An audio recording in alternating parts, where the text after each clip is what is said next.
383 page number.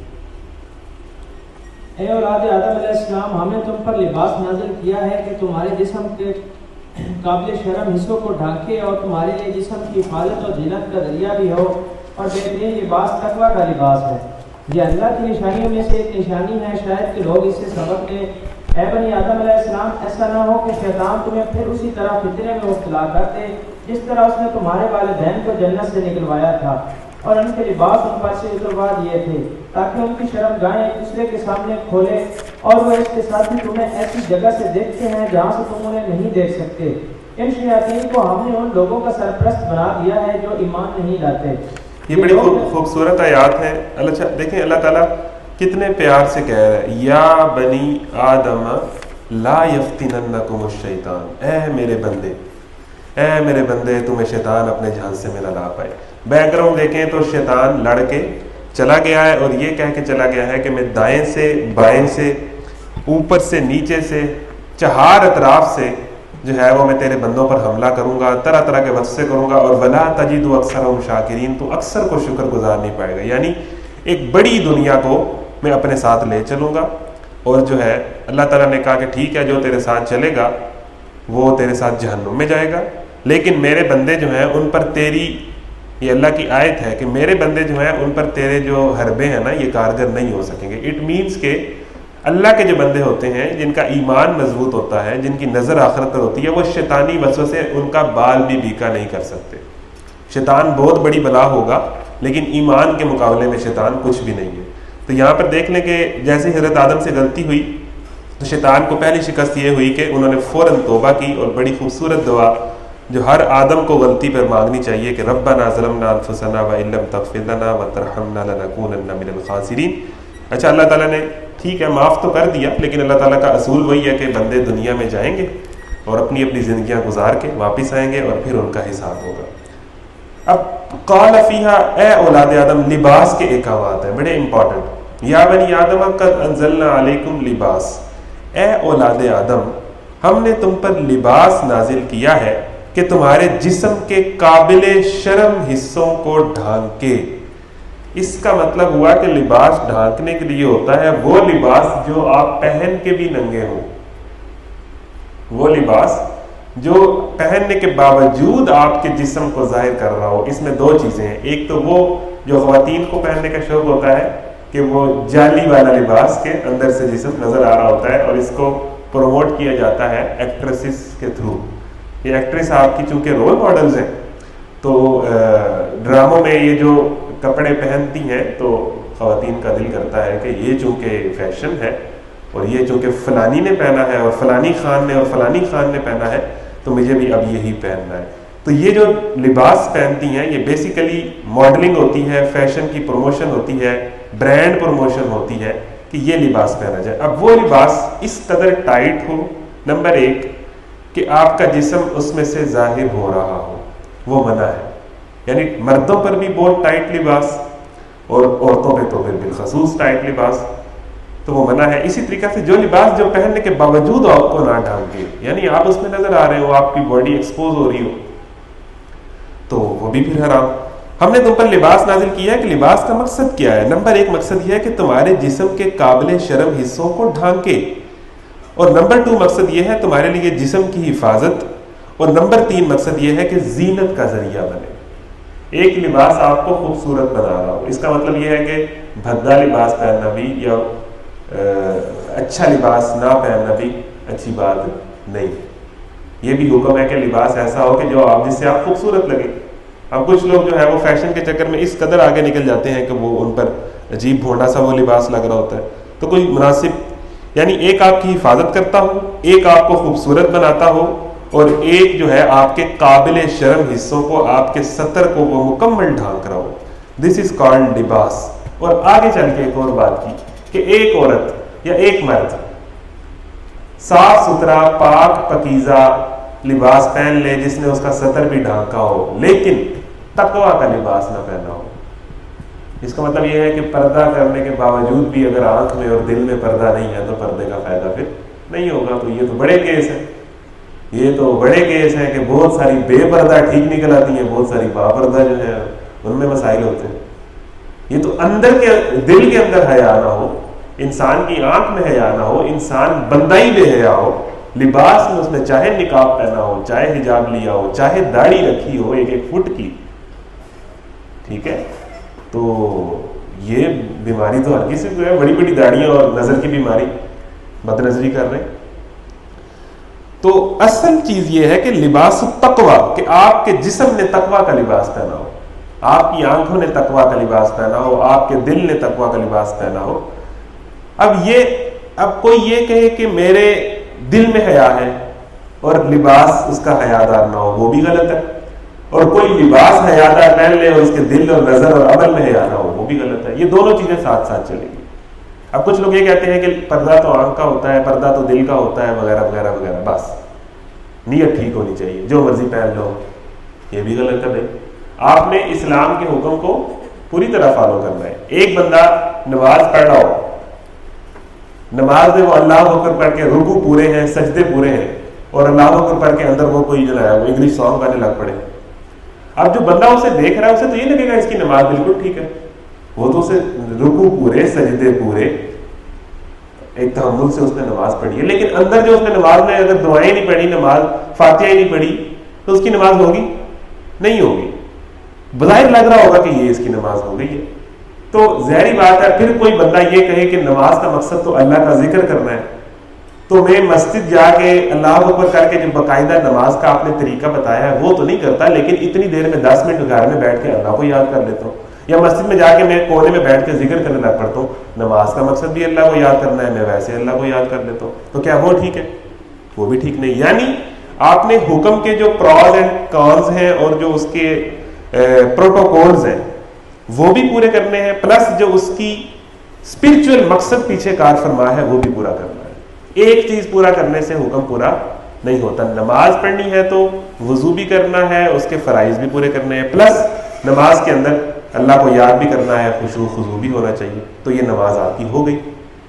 تو یہ دونوں چیزیں، کچھ لوگ ایک طرف، فار ایگزامپل ایک بندہ، میں اس کی پہلے بھی مثال دے چکا ہوں، کہ ایک بندہ کہے کہ وہ کمانڈو بن جائے آرمی میں، بہت گوریلا فائٹر قسم کا ہو، ٹھیک ہے، بہت اچھی ٹریننگ ہو، بہت اچھا فائٹر ہو، بہت اچھا پلانر ہو، بہت اچھا حملے کرنے جانتا ہو، لیکن وہ آرمی والوں کو کہ میں یونیفارم نہیں پہن سکتا آرمی کا،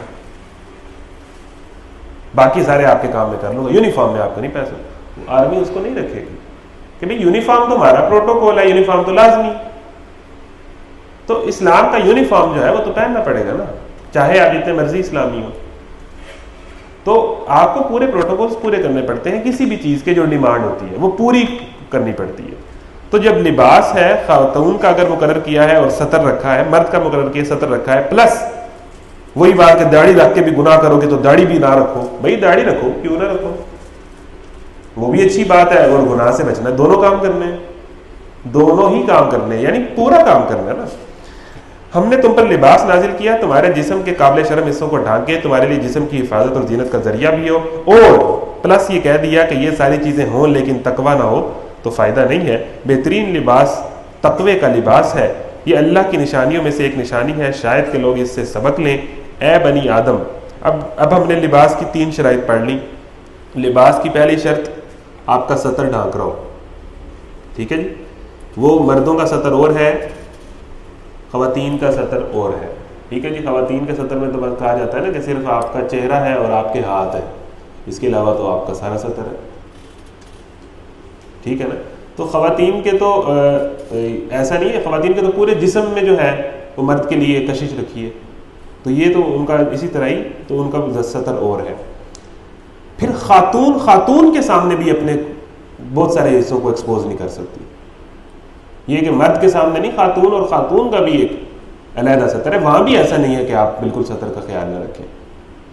تو یہ سارے معاملے، یہ معاشرے میں فساد اور جو ہے وہ جو زنا کے راستے ان کو روکنے کے لیے۔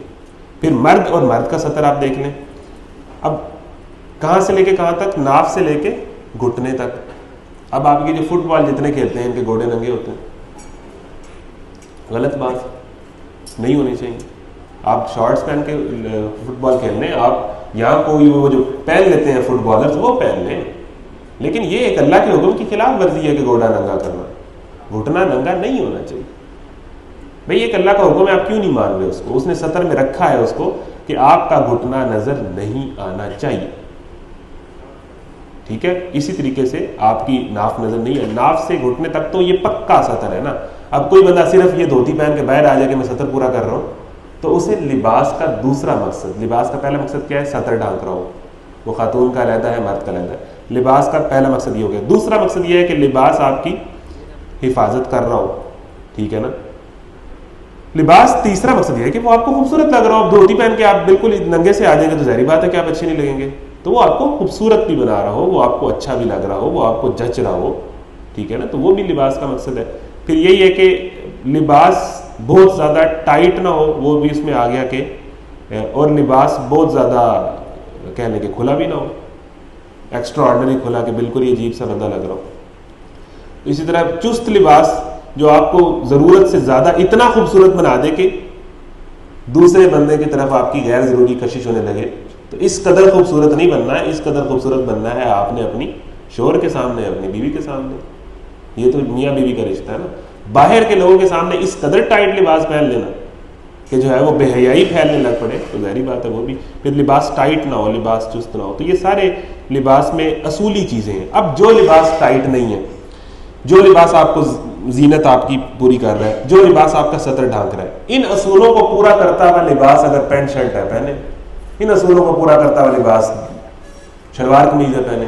کسی کلچر کا کوئی لباس، اسلام بنیادی اصول دے دیتا ہے، ان اصولوں کو پورا کرتے ہوئے کوئی بھی لباس ہے وہ جائز ہے. وہ یہ چیزیں پوری کر رہا ہے، بس دیٹس اٹ.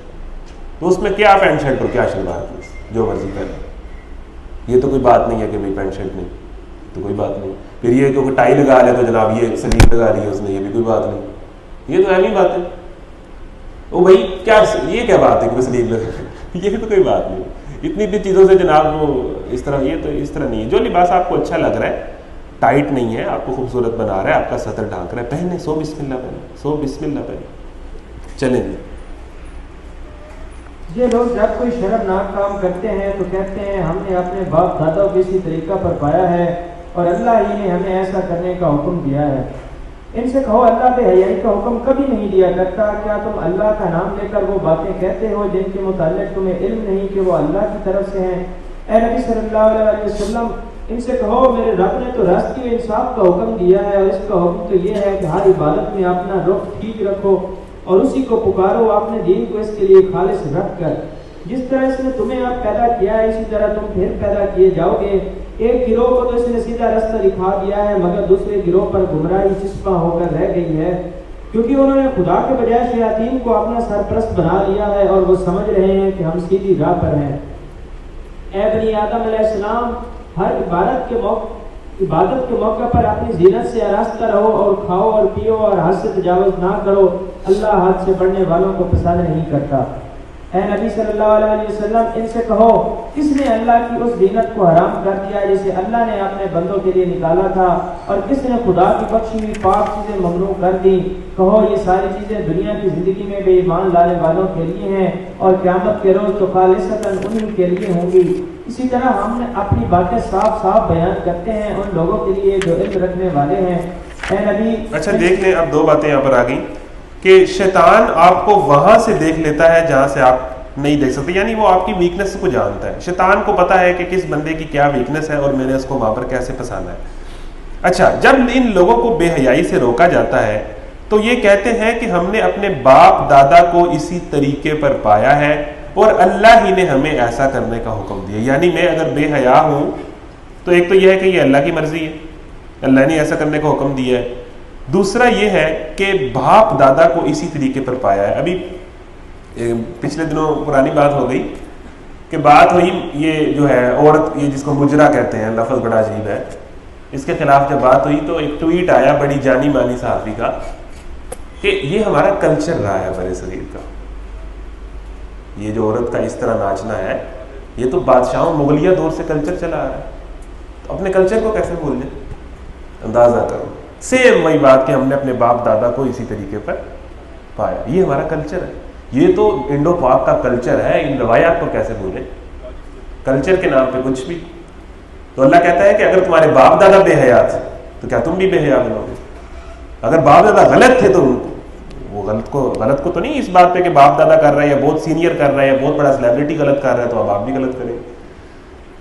ہم نے اپنے باپ دادا کو اسی طریقے پر پایا ہے اور اللہ ہی نے ہمیں ایسا کرنے کا حکم دیا ہے. ان سے کہو اللہ بے حیائی کا حکم نہیں دیتا. کیا تم اللہ کا نام لے کر وہ باتیں کرنے کا مطلب تمہیں علم نہیں ہے؟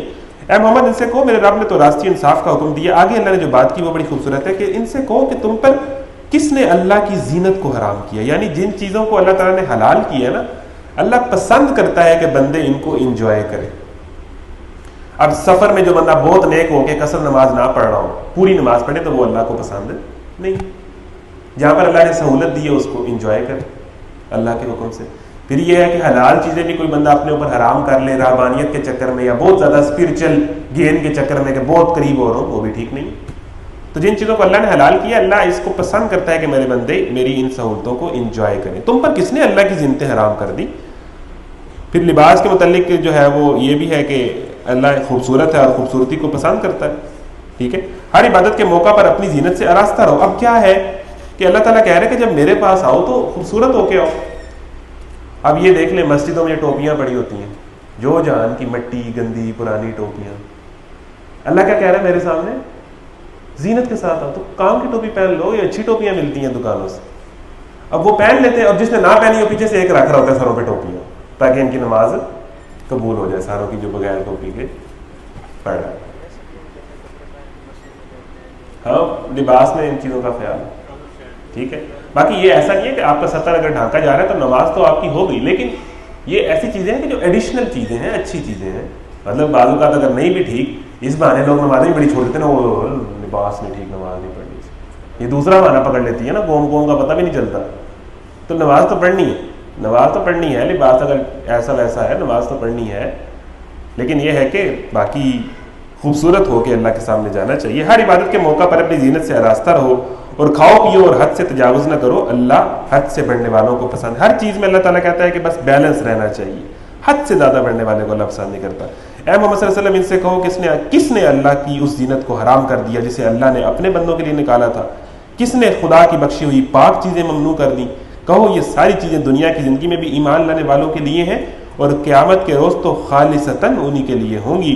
اس طرح ہم اپنی باتیں صاف صاف بیان کرتے ہیں ان لوگوں کے لیے جو علم رکھنے والے ہیں. اے محمد ان سے کہو میرے رب نے جو چیزیں حرام کی ہیں وہ تو یہ ہیں. حرام تو یہ چیزیں ہیں، یہ سن لیں. کل بھی ہم نے 10 احکامات سنے تھے، آج بھی سن لیں کہ حرام کیا ہے. چلیں جی. بے شرمی کے کام خواہ کھلے ہوں یا چھپے، اور گناہ اور حق کے خلاف زیادتی، اور یہ کہ اللہ کے ساتھ تم کسی ایسے کو شریک کرو جس کے لیے اس نے کوئی سند نازل نہیں کی، اور یہ کہ اللہ کے نام پر کوئی ایسی بات کہو جس کے متعلق تمہیں علم نہ ہو کہ وہ حقیقت میں اسی نے فرمائی ہے. دیکھیں یہ 3 ہے. یہ اگر کام کسی سوسائٹی میں ہو جائے نا کافی سکون ہو جائے سوسائٹی میں. ایک تو بے حیائی اوپنلی اور چوری چھپے یہ بین ہو جائے، ایکسیس ہی نہ ہو، اس طرف بندہ کر ہی نہ سکے. نمبر 2 کہ انصاف ہو جائے، زیادتی ختم ہو جائے. ٹھیک ہے نا. اور سوسائٹی میں مجموعی کلچر یہ ہو کہ اچھے کام کے ساتھ لوگ تعاون کریں اور برے کام کو لوگ اتنا ڈسکریج کریں کہ کسی کا برا کام کرنے کا دل ہی نہ کرے. اور نمبر 3 یہ کہ اس سوسائٹی میں جو ایک خدا ہے اس خدا کے علاوہ کوئی اور بڑا نہ ہو. یہ 3 کام کسی سوسائٹی میں ہونا، سوسائٹی جنت نظیر بن جائے گی. جنت نظیر جس کے لیے اس نے کوئی سند نازل نہیں کی، اور یہ کہ اللہ کے نام پر ایسی بات کو جس کے متعلق تمہیں علم نہ ہو کہ وہ حقیقت میں اسی نے فرمائی ہے. چلیں. ہر قوم کے لیے مہلت کی ایک مدت مقرر ہے، پھر جب کسی قوم کی مدت آن پوری ہوتی ہے تو ایک گھڑی بھر کی تاخیر و تقدیم بھی نہیں ہوتی. اور یہ بات اللہ نے آغاز تخلیق ہی میں صاف فرما دی تھی کہ اے بنی آدم یاد رکھو اگر تمہارے پاس خود تم ہی میں سے ایسے رسول آئیں جو تمہیں میری آیات سنا رہے ہو تو جو کوئی نافرمانی سے بچے گا اور اپنے رویے کی اصلاح کر لے گا اس کے لیے کسی خوف اور رنج کا موقع نہیں ہے.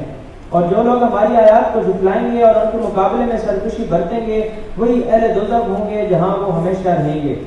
آخر اس سے بڑا ظالم اور کون ہوگا جو بالکل جھوٹی باتیں گھڑ کر اللہ کی طرف منسوخ کرے یا اللہ کی سچی آیات کو جھٹلائے. ایسے لوگ اپنے نوشتہ تقدیر کے مطابق اپنا حصہ پاتے رہیں گے. یعنی دنیا میں جتنے دن کی ان کی مدت کے مقرر ہیں یہاں رہیں گے، اور جس قسم کی گزارش اچھی یا بری زندگی گزارنا ان کے نصیب میں ہے گزار لیں گے. یہاں تک کہ وہ گھڑی آ جائے گی جب ہمارے بھیجے ہوئے فرشتے ان کی روحیں قبض کرنے کے لیے پہنچیں گے، اس وقت وہ ان سے پوچھیں گے کہ بتاؤ اب کہاں ہیں تمہارے معبود جن کو تم خدا کے بجائے پکارتے تھے؟ وہ کہیں گے کہ سب ہم سے گم ہو گئے، اور وہ خود اپنے خلاف گواہی دیں گے کہ ہم واقعی منکر حق تھے۔ اللہ فرمائے گا جاؤ تم بھی اسی جہنم میں چلے جاؤ جس میں تم سے پہلے گزرے ہوئے گروہ جنوں انس جا چکے ہیں۔ ہر گروہ جب جہنم میں داخل ہوگا تو اپنے پیش رو گروہ پر لعنت کرتا ہوا داخل ہوگا، حتیٰ کہ جب سب وہاں جمع ہو جائیں گے تو ہر بات والا گروہ پہلے گروہ کے حق میں کہے گا کہ اے رب یہ لوگ تھے جنہوں نے ہم کو گمراہ کیا، لہذا انہیں عذاب آگ کا دورہ عذاب دے۔ جواب میں ارشاد ہوگا ہر ایک کے لیے دورہ عذاب ہی ہے مگر تم جانتے نہیں ہو۔ مطلب بڑی ایک عجیب سچویشن ہے کہ جو بندے پھنس جائیں نا پھر ایک دوسرے کو لان تان کر تو مینوں پھنسایا، تو مینوں پھنسایا، تو مینوں پھنسایا۔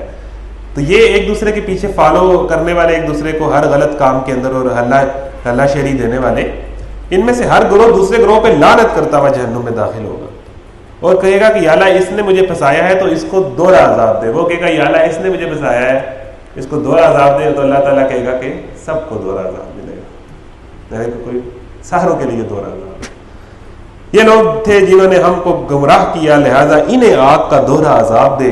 جواب میں ارشاد ہوگا ہر ایک کے لیے دوہرا عذاب، یعنی جو جس نے گمراہ کیا اور جو اس کے گمراہ کرنے پر گمراہ ہوا اس کا اپنا قصور تھا کہ وہ اس کے گمراہ وہ اس کی باتوں میں کیوں آیا، وہ اس کے پیچھے کیوں لگ گیا۔ جواب میں ارشاد ہوگا ہر ایک کے لیے دوہرا عذاب ہے مگر تم جانتے نہیں ہو۔ اور پہلا گروہ دوسرے گروہ سے کہے گا کہ اگر ہم قابل الزام تھے تو تمہیں کو ہم پر کون سی فضیلت حاصل تھی، اب اپنی کمائی کے نتیجے میں مزہ عذاب کا مزہ چکھو۔ یقین جانو جن لوگوں نے ہماری آیات کو جھٹلایا ہے اور ان کے مقابلے میں سرکشی کی، ان کے لیے آسمان کے دروازے ہرگز نہ کھولے جائیں گے۔ ان کا جنت میں جانا اتنا ہی ناممکن ہے جتنا سوئی کے ناکے سے اونٹ کا گزرنا۔ اللہ کہہ رہا ہے کہ نہیں جا سکتے جنت میں، بھائی نہیں جا سکتے۔ ان کا جنت میں جانا اتنا ہی ناممکن ہے جتنا سوئی کے ناکے سے اونٹ کا گزر جانا۔ اب سوئی کے ناکے سے تو دھاگا بڑا مشکل سے گزرتا ہے، تو ایک محاورے کا استعمال کیا ہے کہ یہ ناممکن ہے کہ یہ جنت میں جائے۔ مجرموں کو ہمارے ہاں ایسا ہی بدلہ ملا کرتا ہے۔ ان کے لیے تو جہنم کا بچھانا ہوگا اور جہنم ہی کا اوڑھنا، یہ وہ جزا ہے جو ہم ظالموں کو دیا کرتے ہیں۔ بخلاف اس کے جن لوگوں نے ہماری آیات کو مان لیا ہے اور اچھے کام کیے ہیں، اور اس باب میں ہم ہر ایک کو اس کی استطاعت ہی کے مطابق ذمہ دار ٹھہراتے ہیں، وہ اہل جنت ہیں جہاں وہ ہمیشہ رہیں گے۔ ان کے دلوں میں ایک دوسرے کے خلاف جو کچھ قدورت ہوگی اسے ہم نکال دیں گے۔ دیکھیں یہ ہے پوائنٹ، یعنی بندے کے بارے میں الٹے سیدھے جذبات، قدورت، تھوڑا بہت پرسنالٹی کلیش، اس طرح کی چیزیں انسانوں میں ایک دوسرے کے خلاف ہوتی ہیں، اور یہ انسان کا مسئلہ ہے۔ انسان ایک دوسرے کو زیادہ ایکسیپٹ نہیں کرتا، بڑا نیک ہو، بڑا پرہیزگار ہو، بہرحال ایک دوسرے کے خلاف تھوڑے سے پرسنالٹی کلیشز، تھوڑے سے مسئلے، تھوڑے سے اختلافات بہرحال انسانوں میں رہتے ہیں، تو ان کو کنٹرول کرنا چاہیے، ان کو ظاہر نہیں ہونے دینا چاہیے۔ لیکن اللہ تعالیٰ کہہ رہا ہے کہ مومنین کے، ایک مومن کے دوسرے مومن کے خلاف جو اس طرح کی چھوٹی موٹی قدورتیں ہوں گی وہ جنت میں اللہ تعالیٰ ختم کر دے گا۔ بالکل جو ہے نا، ایک مومن کے دوسرے مومن کے بارے میں دل میں کوئی ایسی چیز، یعنی کسی بندے نے کسی کے ساتھ برا کیا ہو، بعد میں وہ اس کا دوست بھی بن گیا ہو، تو اس کے دل میں رہتی ہے چیز، اور پھر ایک دوسرے کے بارے میں جتنی قدورتیں انسانوں میں بشری کمزوری کے تحت ایک دوسرے کے بارے میں ہوتی ہیں، اللہ تعالیٰ کہہ رہے ہیں کہ جنت میں یہ سارے جذبات جو ہے نا اللہ تعالیٰ جو ہے وہ نکال دے گا۔ تو یہی بات ہے نا کہ وہ جب انسان سوچتا ہے کہ ایک شادی شدہ بندہ کیسے اس کی بیگم برداشت کرے گی کہ یہ حوروں کے پاس جائے، نہ جانے کیسا لمحہ ہوگا، کیسی وہ گھڑی ہوگی، سنا ہے درمیاں حوروں کے بیگم بھی کھڑی ہوگی، ہے جی۔ تو یہ جو عورت دوسرے کو ایکسیپٹ نہیں کرتی تو وہ ختم ہو جائے گی اس کے اندر سے چیز، پھر انسان کھائے گا اس کو واش روم نہیں آئے گا، یہ چیز ختم ہو جائے گی۔ یعنی جتنی بشری کمزوریاں ہیں، انسان کو درد زیادہ کھا لے گا تو انسان باہر آ جاتا ہے، تو جتنا مرضی کھاؤ کچھ بھی نہیں ہوگا۔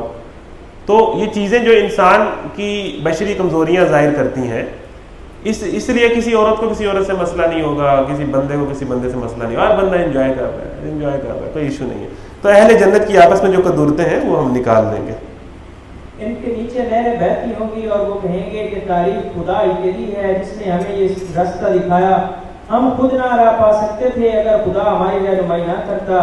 ہمارے رب کے بھیجے ہوئے رسول واقعی حق لے کر آئے تھے. اس وقت ندا آئے گی کہ یہ جنت جس کے تم وارث بنائے گئے ہو تمہیں ان اعمال کے بدلے میں ملی ہے جو تم کر رہے تھے. پھر یہ جنت کے لوگ دوزخ والوں سے پکار کر کہیں گے ہم نے ان سارے وعدوں کو ٹھیک پایا جو ہمارے رب نے ہم سے کیے تھے. کیا تم نے بھی ان وعدوں کو ٹھیک پایا جو تمہارے رب نے کیے تھے؟ وہ جواب دیں گے کہ ہاں. تب ایک پکارنے والا ان کے درمیان پکارے گا کہ خدا کی لعنت ان ظالموں پر جو اللہ کے راستے سے لوگوں کو روکتے اور اسے ٹیڑھا کرنا چاہتے تھے اور آخرت کے منکر تھے. ان دونوں گروہوں کے درمیان ایک اوٹ حائل ہوگی جس کی بلندیوں یعنی اعراف پر کچھ اور لوگ ہوں گے. یہ ہر ایک کو اس کے قیافس تک پہنچائیں گے اور جنت والوں سے پکار کر کہیں گے کہ سلامتی ہو تم پر. یہ لوگ جنت میں داخل تو ہوئے نہیں ہو مگر اس کی امیدوار ہوں گے.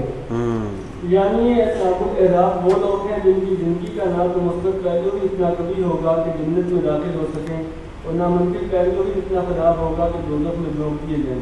اس لیے وہ جنت اور دوزخ کے درمیان ایک سرحد پر رہیں گے اور اللہ کے فضل سے امید میں جائے ہوئے ہوں گے کہ انہیں جنت نصیب ہو. یعنی یہ کچھ ایسے لوگ ہیں جنہیں اصحاب الاعراف کہا گیا ہے. یہ جنت اور جہنم کے درمیان ایک ایسی جگہ ہے. اب ہمیں نہیں اس کا اندازہ.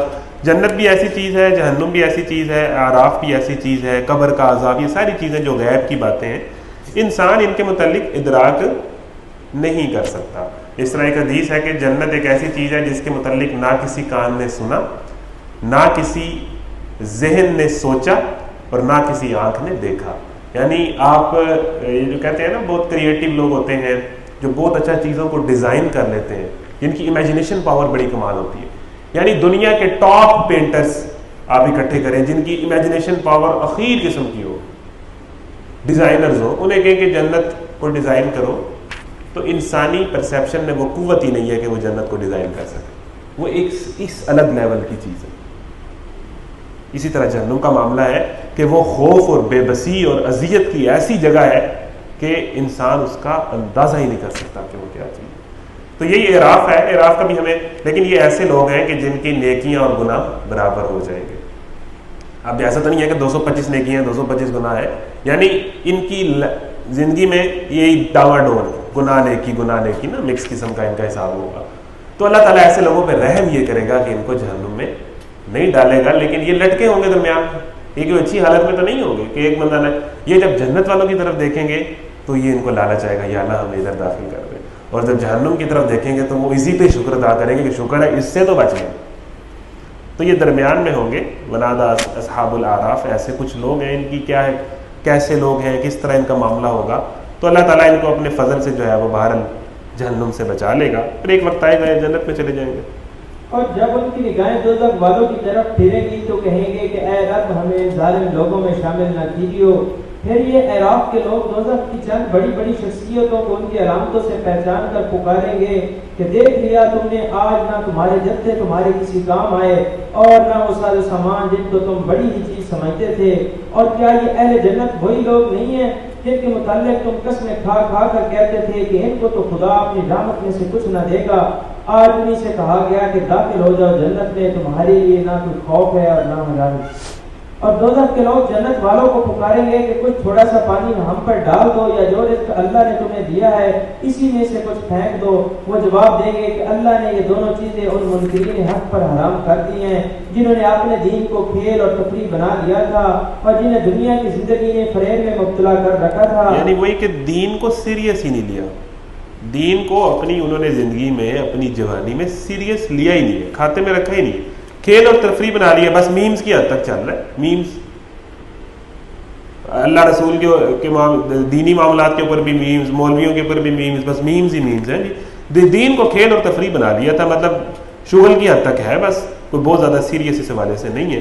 جنہیں دنیا کی زندگی نے فریب میں مبتلا کر رکھا تھا, اللہ فرماتا ہے کہ آج ہم بھی انہیں اسی طرح بھلا دیں گے جس طرح وہ اس دن کی ملاقات کو بھولے رہے اور ہماری آیتوں کا انکار کرتے رہے. ہم ان لوگوں کے پاس ایک ایسی کتاب لے آئے ہیں جس کو ہم نے علم کی بنا پر مفصل بنایا ہے اور جو ایمان لانے والوں کے لیے ہدایت اور رحمت ہے. اب کیا یہ لوگ اس کے سوا کسی اور بات کے منتظر ہیں کہ وہ انجام سامنے آ جائے جس کی یہ کتاب خبر دے رہی ہے؟ یہ کتاب جو ہے کوئی پابندی نہیں ہے, یہ کتاب رحمت ہے. اس کتاب پر جو چلنے لگ پڑے اس کے اوپر کوئی وہ پھنسا نہیں ہے بلکہ وہ اللہ کی رحمت میں آ گیا ہے، اس کی زندگی آسان ہو جائے گی، اس کی ذہنی کیفیت جو ہے نا وہ ٹھیک ہو جائے گی۔ جو ایمان لانے والوں کے لیے ہدایت بھی ہے اور رحمت بھی ہے۔ یہ ایک قسم کی بیماریوں کا علاج ہے کہ قرآن متعلق آئے گا نا کہ شفا ہے، شفاء لما فی الصدور، کہ سینے کی جو بیماریاں ہیں یعنی کہ اخلاقی بیماریاں جو انسان کو لگ جاتی ہیں، خواہشات کی بیماری، تو قرآن تو یا قرآن پر عمل کے نتیجے میں تو انسان کی زندگی ایزی ہوتی ہے۔ لا خوف علیہم، اسے کوئی غم نہیں رہتا، کوئی خوف نہیں رہتا۔ اب کیا یہ لوگ اس کے سوا کسی اور بات کے منتظر ہیں کہ جس کتاب کی یہ خبر دے رہے ہیں اس کا انجام سامنے آ جائے؟ چلیں، جس روز وہ انجام سامنے آ گیا تو وہی لوگ جنہوں نے پہلے اسے نظر انداز کر دیا تھا کہیں گے کہ واقعی ہمارے رب کے رسول حق لے کر آئے تھے، پھر اب ہمیں کوئی سفارشیں ملے گی جو ہمارے حق میں سفارش کریں، یا ہمیں دوبارہ واپس ہی بھیج دیا جائے تاکہ جو کچھ ہم پہلے کرتے تھے اس کے بجائے آپ دوسرے طریقے پر کام کر کے دکھائیں۔ یعنی ان کی بڑی ریکویسٹ ہوگی، یہ بار بار قرآن میں ذکر آیا ہے کہ وہ منتیں ترلے کریں گے، وہ رو رو کے کہیں گے کہ یا اللہ ایک دفعہ ہمیں واپس بھیج دے، جن لوگوں نے ہمیں گمراہ کیا نا ہم ان سے بیزاری کا اعلان کریں گے، اور ایک ہمیں موقع دوبارہ دے کہ ہم تمہیں تیرا بندہ بن کے دکھائیں گے۔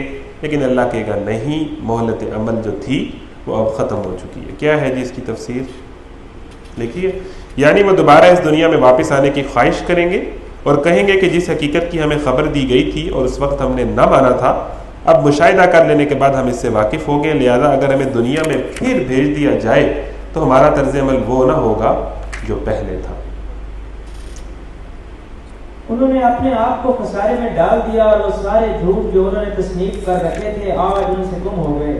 در حقیقت تمہارا رب اللہ ہی ہے جس نے آسمانوں اور زمینوں کو 6 دنوں میں پیدا کیا، پھر آپ نے تخت سلطنت پر جلوہ فرما ہوا۔ یہ پڑھتا ہوں جی میں، یہاں دن کا لفظ یا تو اسی 24 گھنٹے کے دن کا ہم معنی ہے جسے دنیا کے لوگ دن کہتے ہیں، یا پھر یہ لفظ دور کے معنی میں استعمال ہوا ہے، جیسا کہ سورہ حج آیت 47 میں فرمایا وَإِنَّ يَوْمًا عِندَ رَبِّكَ كَأَلْفِ سَنَةٍ مِّمَّا تَعُدُّونَ، اور حقیقت یہ ہے کہ تیرے رب کے ہاں ایک دن 1000 سال کے برابر ہے۔ یعنی رب کے اب اس کا یہ مطلب یہ بھی ہو سکتا ہے کہ 6000 سالوں میں بنا، یہ 6 دن سے مراد، یعنی رب کے ہاں تو ایک دن تو ایک پورا دور ہے نا، اس حساب سے جو تم لوگ لگاتے ہو۔ اور سورہ حج کی آیت پہ فرمایا کہ تعرج الملائکۃ والروح الیہ فی یوم کان مقدارہ 50,000 سنہ، فرشتے اور جبریل اس کی طرف ایک دن میں چڑھتے ہیں جس کی مقدار 50,000 سال کی ہے۔ خود اس کا صحیح مفہوم اللہ ہی بہتر جانتا ہے کہ یہ 6 دن کیا تھا، یہ 6 دن کتنا دورانیہ ہے، ٹھیک ہے، لیکن اللہ تعالیٰ ذکر کرتا ہے ایک تعداد کی کہ وہ 6 ادوار ہیں، وہ 6000 سال ہیں، وہ کتنی مطلب وہ ہزاروں سال ہیں۔ بس اللہ نے یہ بتا دیا ہے کہ وہ متشابہ بات ہے جس کو انسان نہیں سمجھ آ سکتی کہ بھئی اس کی کیا نوعیت تھی، کس طرح یہ سب کچھ ہوا۔ انسان اپنی تھیوریاں بناتا ہے اپنے وہم و گمان سے، جس طرح قرآن کہتا ہے نا کہ بس یہ اپنے وہم و گمان سے کام لیتے ہیں۔ تو یہ بس اسی طرح یہ ہے کہ اس کی کوئی ایسا نہیں ہے کہ یہ 24 گھنٹے کے 6 دن ہے، اس کا مطلب ڈیفرنٹ بھی ہو سکتا ہے۔ در حقیقت تمہارا رب اللہ ہی ہے جس نے آسمانوں اور زمینوں کو 6 دنوں میں پیدا کیا۔ اب دن ایک جگہ 50,000 کا بھی اللہ نے بیان کیا ہے سال کا، ایک جگہ جو ہے وہ 1000 سال کا بھی بیان کیا ہے، تو یہ اللہ ہی جانتا ہے۔ چلیں جی، در حقیقت تمہارا رب اللہ ہی ہے جس نے آسمانوں اور زمین کو 6 دنوں میں پیدا کیا، پھر اپنے تخت سلطنت پر جلوہ فرما ہوا، جو رات کو دن پر ڈھانپ دیتا ہے اور پھر دن رات کے پیچھے دوڑا چلا آتا ہے۔ اب اللہ تعالیٰ کا تخت سلطنت کیا ہے، اللہ تعالیٰ کی جلوہ فرمائی کی کیفیت کیا ہے، یہ بھی انسان نہیں سمجھ سکتا کہ وہ کیا ہے، ٹھیک ہے نا۔ تو بس یہ بات آیتیں سمجھنے کے لیے ہیں، اس میں اس کی ڈیٹیل میں جانا کہ وہ کیسے ہے، کیا اللہ تعالیٰ کسی جگہ پہ بیٹھے ہیں، تو یہ باتیں انسان کی سمجھ میں نہیں آ سکتی۔ چلیں جی، جس نے سورج اور چاند اور تارے پیدا کیے، سب اسی کے فرمان کے تابع ہیں، خبردار رہو اسی کی خلق ہے، اسی کا امر ہے، بڑا بابرکت ہے۔ اللہ سارے جہانوں کا مالک و پروردگار ہے، اپنے رب کو پکارو گڑ گڑاتے ہوئے اور چپکے چپکے، یقیناً وہ حد سے گزرنے والوں کو پسند نہیں کرتا۔ بڑی خوبصورت آیت کہ جو بندہ آپ کو کہے کہ بھئی اللہ کا حکم ہے کیوں مانتے ہو، تو سیدھی سی بات ہے کہ جس کی تخلیق ہے ہم، جس کی ہم مخلوق ہیں، اسی کا حکم مانیں گے، اور ہم نے آپ کا ماننا ہے۔ جس کو اللہ، یہ دنیا اللہ کی خلق ہے، میں اللہ تعالیٰ کی ایک تخلیق ہوں، مخلوق ہوں، اللہ میرا کریٹر ہے۔ اب میں نے کریٹر کی نہیں ماننی تو اور کس کی ماننی ہے؟ یہ تو اللہ کا حکم تو دنیا کی لاجیکل ترین بات ہے، اللہ کا حکم ماننا۔ باقی باتیں جو ہے وہ منطق سے ہٹی ہوئی ہیں۔ اللہ لہ الخلق والامر، خبردار اسی کی خلق ہے، اسی کا حکم چلے گا۔ بڑا بابرکت ہے اللہ، سارے جہانوں کا مالک و پروردگار، اپنے رب کو اپنے رب کو پکارو گڑ گڑاتے ہوئے اور چپکے چپکے، یعنی یہ محبت کی کیفیات ہیں کہ انسان اپنے محبوب کو بلاتا ہے. وہ کیا ہے جی؟ سن رہا ہے نہ تو رو رہی ہوں میں. جی انسان تو اپنے محبوب کو رو کے ہی پکارتا ہے. تو یہ جتنی محبت کی کیفیات ہیں جو انسان پر طاری ہوتی ہیں، ان کو جوڑیں اللہ کے ساتھ، اور چپکے چپکے اور گڑ گڑا کے. یقیناً وہ حد سے گزرنے والوں کو پسند نہیں کرتا. زمین میں فساد برپا نہ کرو.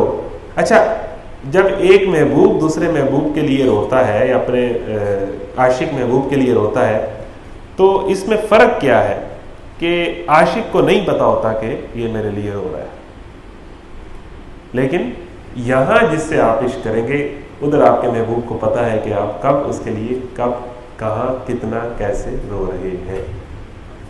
دوسرے عشق کا مسئلہ یہ ہے کہ جس کے لیے آپ رو رہے ہیں اسے کوئی نہیں پتا، وہ انجوائے کر رہی ہے. جا کے بتانا پڑے گا تو پھر ہے، ادروائز اسے آپ کی راتوں کی کیفیات کیا ہیں اسے نہیں پتا. الفت کی سختیاں مجھے منظور ہیں مگر اتنا ضرور ہو کہ تجھے بھی خبر رہے. اسے خبر ہی نہیں، اسے پتہ ہی نہیں ہے آپ کن کیفیات سے گزر رہے ہو، تو نہیں اسے پتا. آپ جس کے لیے جو جتنا تڑپ رہے ہیں اس کو اندازہ ہی نہیں ہے. تو یہاں معاملہ، اس عشق کا معاملہ یہ ہے کہ یہاں محبوب کو آپ کی ایک ایک آپ پر گزری ہوئی تکلیف اور اس کے لیے دی ہوئی ایک ایک قربانی کا آپ کو اندازہ ہے. یہی گلہ ہوتا ہے نا کہ میں نے آپ کے لیے اتنا کچھ کیا، آپ نے سمجھا ہی نہ. تو یہاں یہ معاملہ نہیں ہے. یہاں یہ ایسا محبوب ہے کہ جس کے لیے آپ روتے ہیں، جاگتے ہیں، قربانی دیتے ہیں، تو اسے ایک ایک چیز کا پتہ ہے. فَإِنَّكَ بِأَعْيُنِنَا، آپ اس کی آنکھوں میں. یقیناً وہ حد سے گزرنے والوں کو پسند نہیں کرتا. آہ کو چاہیے ایک عمر اثر ہونے تک، کون جیتا ہے تیری زلف کے سر ہونے تک. یعنی کہ غالب کہتا ہے کہ بھئی یہ تو آہ کا اثر ہوتے ہوتے صدیاں گزر جاتی ہیں، پتہ ہی نہیں چلتا کون جیتا ہے تیری زلف کے سر ہونے تک. اور بھی بڑے ذہن میں اشعار آ رہے ہیں لیکن اب میں اس طرف جانا نہیں چاہتا.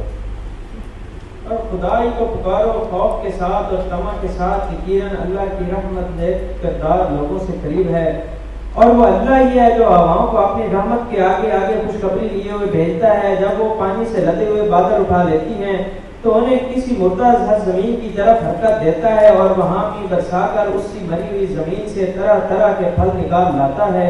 دیکھو اس طرح ہم مردوں کو حالت موت سے نکالتے ہیں، شاید کہ تم اس مشاہدے سے سبق لو.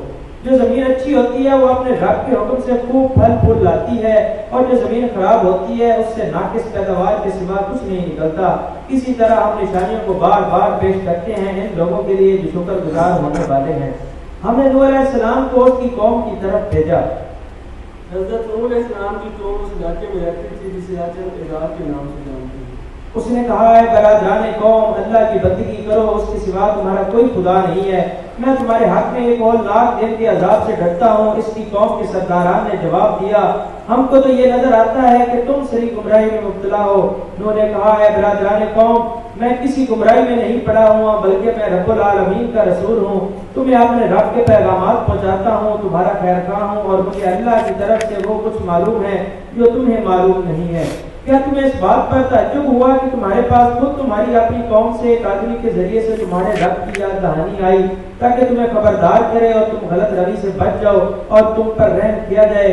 مگر انہوں نے اس کو جھٹلایا. آخرکار ہم نے اسے اور اس کے ساتھیوں کو ایک کشتی میں نجات دی اور لوگوں کو ڈبو دیا جنہوں نے ہماری آیات کو جھٹلایا تھا. یقیناً وہ اندھے لوگ تھے.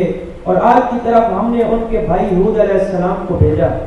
قوم عاد کا اصل مسکن احقاف کا علاقہ تھا جو جہاد یمن اور یمامہ کے درمیان واقع ہے. یمن اور یمامہ کے درمیان یہ علاقہ ہے جہاں پر قوم عاد تھی. اور قوم عاد کہتے ہیں کہ بہت لمبے تڑنگے، بہت جس طرح وہ ڈھانچے بھی ملے ہیں نا پرانے ادوار کے، یعنی کہ وہ جس طرح کے ہمارے قاعدہ اس طرح کے نہیں تھے. وہ بہت لمبے لمبے، پتہ نہیں کتنے کتنے فٹ اور کتنے بڑی بڑی بنائے. بڑے طاقتور لوگ تھے، بہت طاقتور لوگ تھے، بہت جسمانی طور پر بہت اسٹرانگ لوگ تھے. تو اللہ تعالیٰ نے ان کو بھی عذاب دیا جن کو اپنی طاقت پر بڑا ناز تھا. اس نے کہا ہے برادران قوم، اللہ کی بندگی کرو، اس کے سوا تمہارا کوئی خدا نہیں ہے. پھر کیا تم غلط روی سے پرہیز نہ کرو گے؟ اس کی قوم کے سرداران نے جو اس کی بات ماننے سے انکار کر رہے تھے جواب میں کہا ہمیں تو تمہیں بے عقلی میں مبتلا سمجھتے ہو اور ہمیں گمان ہے کہ تم جھوٹے ہو۔ اس نے کہا برادران قوم میں بے عقلی میں مبتلا نہیں ہوں بلکہ میں رب العالمین کا رسول ہوں، تم کو اپنے رب کے پیغامات پہنچاتا ہوں اور تمہارا ایسا خیرخواہ ہوں جس پر بھروسہ کیا جا سکتا ہے۔ کیا تمہیں اس بات پر تعجب ہوا کہ تمہارے پاس خود تمہاری اپنی قوم سے ایک آدمی کے ذریعے سے تمہارے رب کی یاد دہانی آئی تاکہ وہ تمہیں خبردار کرے؟ بھول نہ جاؤ کہ تمہارے رب نے نوح علیہ السلام کی قوم کے بعد تم کو اس کا جانشین بنایا اور تمہیں خوب تنومند کیا، پس اللہ کی قدرت کی کرشموں کو یاد رکھو۔ اصل میں لفظ آلا استعمال ہوا ہے جس کے معنی نعمتوں کے بھی ہیں اور کرشمہ ہے قدرت کے بھی اور صفات حمیدہ کے بھی۔ امید ہے کہ تم فلاح پاؤ گے۔ انہوں نے جواب دیا کیا تو ہمارے پاس اس لیے آیا ہے کہ ہم اکیلے اللہ ہی کی عبادت کریں اور انہیں چھوڑ دیں جن کی عبادت ہمارے باپ دادا کرتے آئے ہیں؟ اچھا تو لے آؤ وہ عذاب جس کی تو ہمیں دھمکی دیتا ہے اگر تو سچا ہے۔ اس نے کہا تمہارے رب کی پھٹکار تم پر پڑ گئی ہے اور اس کا غضب ٹوٹ پڑا، کیا تم مجھ سے ان ناموں پر جھگڑتے ہو جو تم نے اور تمہارے باپ دادا نے رکھ لیے ہیں؟ یعنی تم کسی کو بارش کا اور کسی کو ہوا کا اور کسی کو دولت کا اور کسی کو بیماری کا رب کہتے ہو، حالانکہ ان میں سے کوئی بھی فی حقیقت کسی چیز کا رب نہیں ہے۔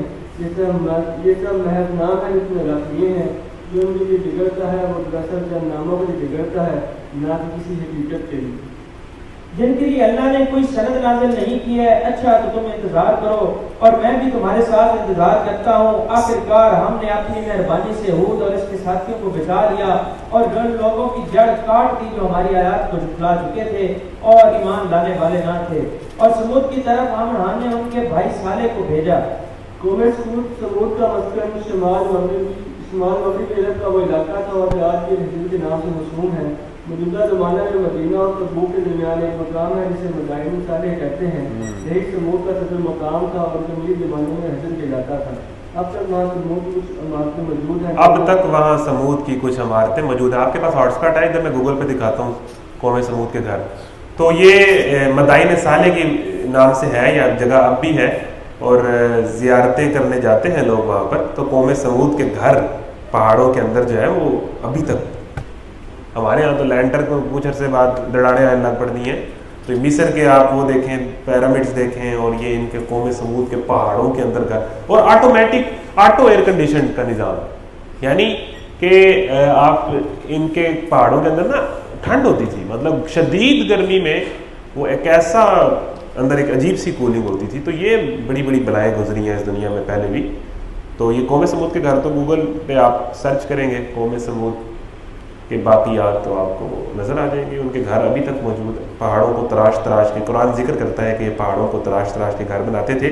مدائن صالح، حضرت صالح کو ان کی طرف بھیجا گیا تھا اور انہوں نے ان کو جھٹلایا تھا۔ چلیں جی۔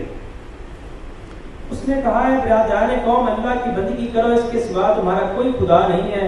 تمہارے پاس تمہارے رب کی پوری دلیل آ گئی ہے، یہ اللہ کی حکم تمہارے لیے ایک نشانی کے طور پر۔ اس قصے کی تفصیلات مختلف مقامات پر بیان ہوئی ہیں۔ ان سے معلوم ہوتا ہے کہ سمود والوں نے خود ایک ایسی نشانی کی حضرت صالح علیہ السلام سے مطالبہ کیا تھا جو ان کی معمول میں اللہ ہونے پر بڑی دلیل ہو، اور اسی کے جواب میں حضرت صالح علیہ السلام نے اونٹنی کو پیش کیا۔ انہوں نے ایک نشانی مانگی تھی کہ بھئی ہمیں کوئی اللہ کی نشانی دکھائیں، تو حضرت صالح نے کہا تھا کہ یہ اونٹنی ہے، ایک دن یہ پانی پیا کرے گی، ایک دن تم پانی پیا کرو گے، جہاں سے پانی وہ اکٹھا کرتے تھے لیتے تھے۔ تو کچھ دن تو انہوں نے برداشت کیا، پھر انہوں نے حضرت صالح نے کہا تھا کہ اس اونٹنی کے قریب نہیں کوئی جائے گا، لیکن انہوں نے اس اونٹنی کو، ایک ان کے بڑے ہی شقی آدمی نے جو ہے ایک اونٹنی کو قتل کر دیا آگے بڑھ کے۔ اچھا اب قتل کس نے کیا؟ ایک بندے نے۔ عذاب کتنوں پہ آیا؟ پوری قوم پہ۔ کیوں؟ کیونکہ اس قتل کرنے والے کی بیک پہ پوری قوم کھڑی تھی۔ کیا مطلب ہوا؟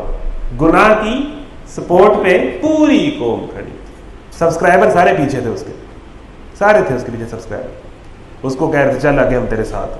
قتل ایک نے کیا، عذاب پوری قوم پر آیا۔ یعنی گناہ کرنا ہی کافی نہیں ہے، گناہ کی سپورٹ اور گناہ کی بیک پہ کھڑے ہونا یہ بھی اللہ کے ہاں جرم ہے۔ وَلَا تَعَاوَنُوا عَلَى الْإِثْمِ وَالْعُدْوَانِ۔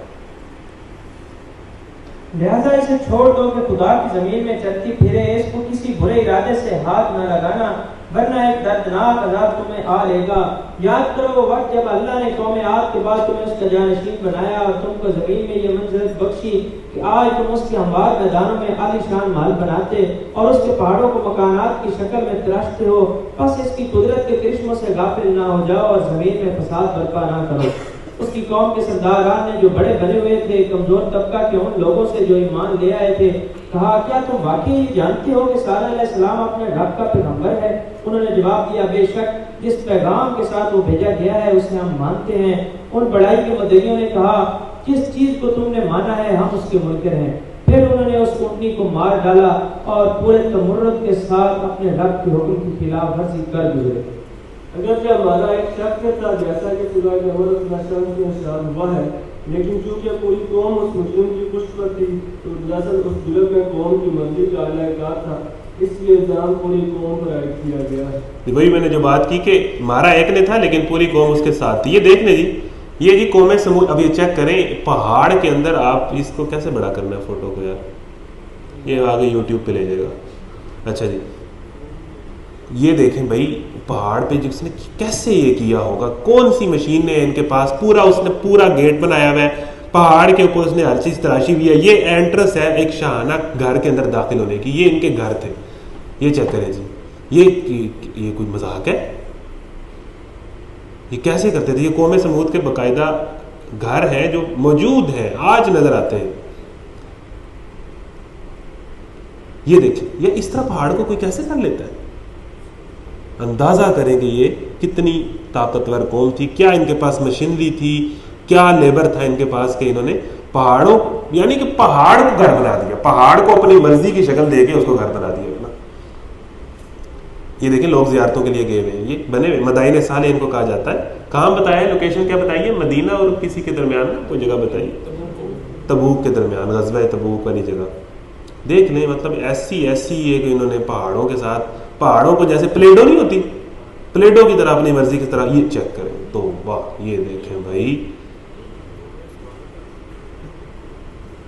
اب ان میں سے کچھ مطلب اتھینٹک ہوگی، کچھ آگے پیچھے۔ یہ دیکھیں یہ قوم گئی ہوئی ہے زیارتوں کا، یہ اندازہ کریں کہ قرآن جن چیزوں کا ذکر کرتا ہے وہ کوئی ہوائی باتیں نہیں ہوتی، کئی ایسی چیزیں ہیں قرآن کی جن کے شواہد آج بھی دنیا میں ملتے ہیں، جن کا ذکر قرآن نے کیا ہے۔ یہ دیکھ لیں یہ سارے،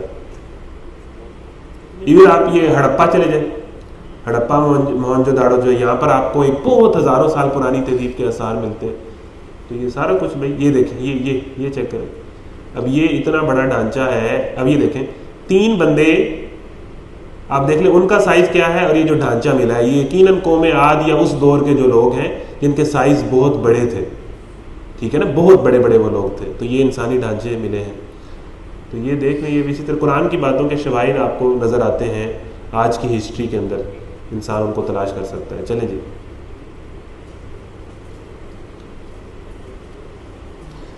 اور صالح سے کہہ دیا کہ لے آؤ وہ عذاب جس کی تو ہمیں دھمکی دیتا ہے، اگر تو واقعی پیغمبروں میں سے ہے۔ آخرکار ایک جلا دینے والی آفت انہوں نے آ لیا اور وہ اپنے گھروں میں اونھے پڑے کے پڑے رہ گئے، اور صالح علیہ السلام یہ کہتا ہوا ان کی بستیوں سے نکل گئے کہ اے میری قوم، میں نے اپنے رب کا پیغام تجھے پہنچا دیا اور میں نے تیری بہت خیرخواہی کی، مگر میں کیا کروں کہ تجھے اپنی خیرخواہی پسند نہیں۔ وہ جس طرح ہوتا ہے نا کہ وہ ایک ہیرو نکلتا ہے ایک بستی سے اور پیچھے تباہی مچ جاتی ہے، ڈسٹرکشن ہو رہی ہوتی ہے، تو یہ ایسا ہی مومنٹ ہے کہ حضرت صالح ان کو پیغام دے دے کہ اب نکل رہے ہیں، وہاں سے نکل گئے اور پیچھے بستی تباہ ہو رہی ہے۔ اللہ نے ذکر کیا کہ یہ اپنے گھروں میں، جن گھروں کو، جن عالی شان گھروں پہ ان کو بڑا ناز تھا کہ ان کو، یہ تو پہاڑ ہے، ان کو کون توڑ سکتا ہے، یہ اپنے گھروں میں جب عذاب آیا تو اوندے پڑے کے پڑے رہ کے حضرت صالح وہاں سے نکل رہے ہیں، یا ان کے ساتھ اگر کچھ لوگ ہیں جنہوں نے ان کی بات مانی ہے، ساری بستی کو اللہ تعالیٰ نے تباہ کر دیا۔ تب دوسری بات، انہوں نے اس اونٹنی کو قتل کیا تھا، کیا ایک نے تھا، پوری قوم نے اس کی سپورٹ کی تھی۔ تو یہ پوری قوم جس کو اپنی طاقت پر، اپنے عالی شان گھروں پہ، اپنی اکانومی پر، اپنے پیسے پہ بڑا ناز تھا، یہ تباہ ہو گئی۔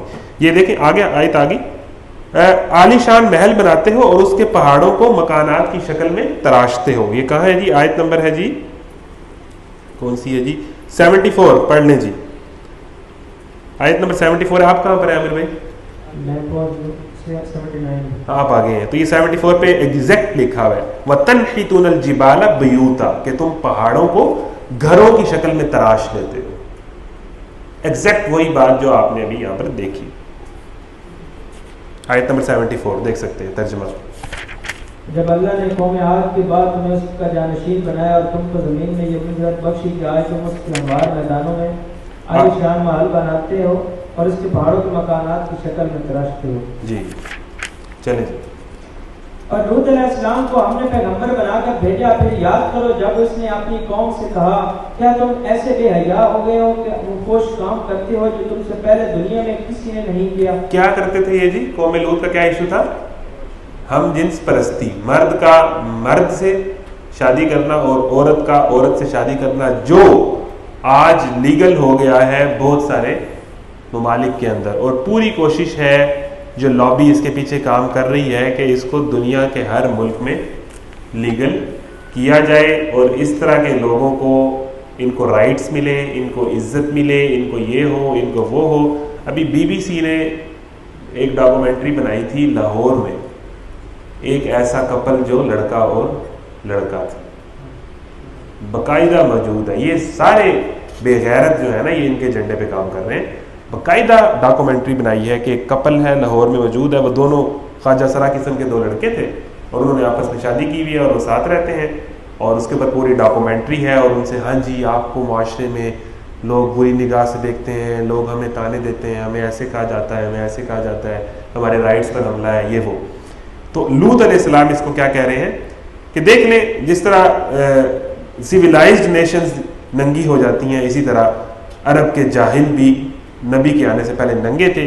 اسی طریقے سے جس طرح قوم لوط نے جس نے بغیرتی اور بے حیائی کا وہ کام کیا کہ جس کو نبی کہہ رہے ہیں ایسا کام تو دنیا میں پہلے کسی نے نہیں کیا جو تم کرتے ہو, یعنی یہ والی بے حیائی تو پہلے دنیا میں ہوئی نہیں ہے. تو انہوں نے کیا کہا, کیا تم عورتوں کو چھوڑ کر مردوں سے اپنی خواہش پوری کرتے ہو؟ اچھا یہ کیسے ہوتا ہے؟ ایک انسان دیکھیں اگر کسی کو اس طرح کی کوئی واقعی ہی بیماری ہے تو اس بیماری کا علاج ہونا چاہیے, نہ کہ اس کو جنرلائز کر دیا جائے کہ یہ ہر مرد اور عورت کا مسئلہ ہے. نمبر 1. نمبر 2, یہ جب انسان اس طرح کے ماحول میں رہتا ہے نا جہاں پر ہر وقت ہم جنس پرستی کی باتیں ہو رہی ہوں, اس طرح کی ولگر حرکتیں ہو رہی ہوں, تو وہ بھی اس کے اندر اسی طرح کے جذبات پیدا ہونے لگ جاتے ہیں. آپ جانوروں میں رہو گے نا تو آپ جانور بن جاؤ گے کچھ دیر بعد, ٹھیک ہے نا. وہ اسی طرح کا ہو جاتا ہے جس طرح وہ جنگلی لوگ جو آج بھی کچھ موجود ہیں وہ تقریباً جانور ہوتے ہیں, جو جنگلوں میں سارا ان کا وہ جانوروں کے ساتھ ہی. انسان جیسے ماحول میں رہتا ہے نا وہ بہرحال اس طرح کا بن جاتا ہے اور وہ اپنی نیچر کے چاہے بڑے ہی خلاف ہو. تو جب جس کمپنی میں باتیں ہی ہم جنس پرستی کی ہو رہی ہیں اور حرکتیں ہی اس طرح کی ہو رہی ہیں تو پھر وہاں اس کمپنی میں دن رات بیٹھنے والے کے ذہن اور خیالات اور خواہشات اسی طرح کی ہونے لگ پڑتی ہیں, یہ گند اس کے اندر جانے لگ پڑتا ہے. تو یہ اس طرح ہوتا ہے نیچرلی, فطری طور پر انسان ایسا نہیں ہے, وہ عورت کی طرف اٹریکٹ ہوتا ہے, عورت مرد کی طرف اٹریکٹ ہوتی ہے.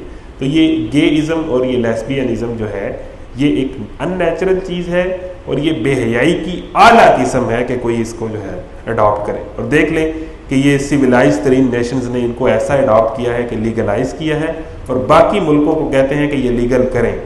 اور یہ جب قرضے دیتے ہیں نا تو قرضوں کے نتیجے میں اپنی آئیڈیالوجی بیچتے ہیں. اور یہ ابھی تو یہ آہستہ آہستہ شروع ہو رہا ہے نا, یہ جب بڑھے گا تو انہوں نے آپ کو مجبور کر دینا ہے. انہوں نے آپ کو مجبور کر دینا ہے کہ اگر ہم سے مزید ایڈ چاہیے, مزید پیسے چاہیے یا کسی بھی طریقے سے ہماری سپورٹ چاہیے تو آپ کے ہاں سوسائٹی میں ہم جنس پرستوں کو نفرت کی نگاہ سے دیکھا جاتا ہے. جس طرح پہلے کہا گیا تھا کہ یہ ہے وہ گستاخ رسول کی سزا کے اوپر کتنی کوشش ہو رہی ہے کہ اس قانون کو ختم کیا جائے اور کتنا اس کے اوپر پروپیگنڈا ہے. پھر جو ہمارے حساس مسئلے ہیں نا ان کو یہ چھیڑتے ہیں. کیا تم ایسے بے حیا ہو گئے ہو کہ وہ فحش کام کرتے ہو جو تم سے پہلے دنیا میں کسی نے نہیں کیا؟ تم عورتوں کو چھوڑ کر مردوں سے اپنی خواہش پوری کرتے ہو. دوسرے مقامات پر اس قوم کے بعض اور اخلاقی جرائم کا بھی ذکر آیا ہے, مگر یہاں اس کے سب سے بڑے جرم کے بیان پر اکتفا کیا گیا ہے جس کی وجہ سے خدا کا عذاب ان پر نازل ہوا.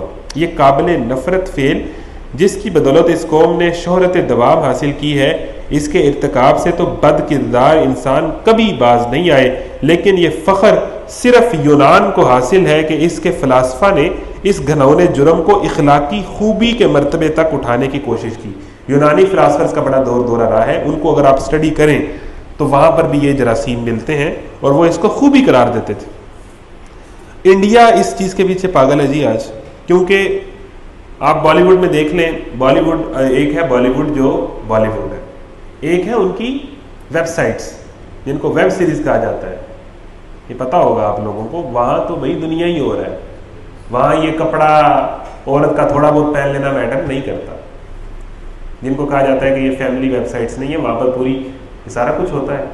تو بالی ووڈ نے تو اس کو پورے زور و شور سے پروموٹ کرنا شروع کر دیا ہے اپنی دیگر ویب سائٹس کے اوپر، ہم جنس پرستی کو۔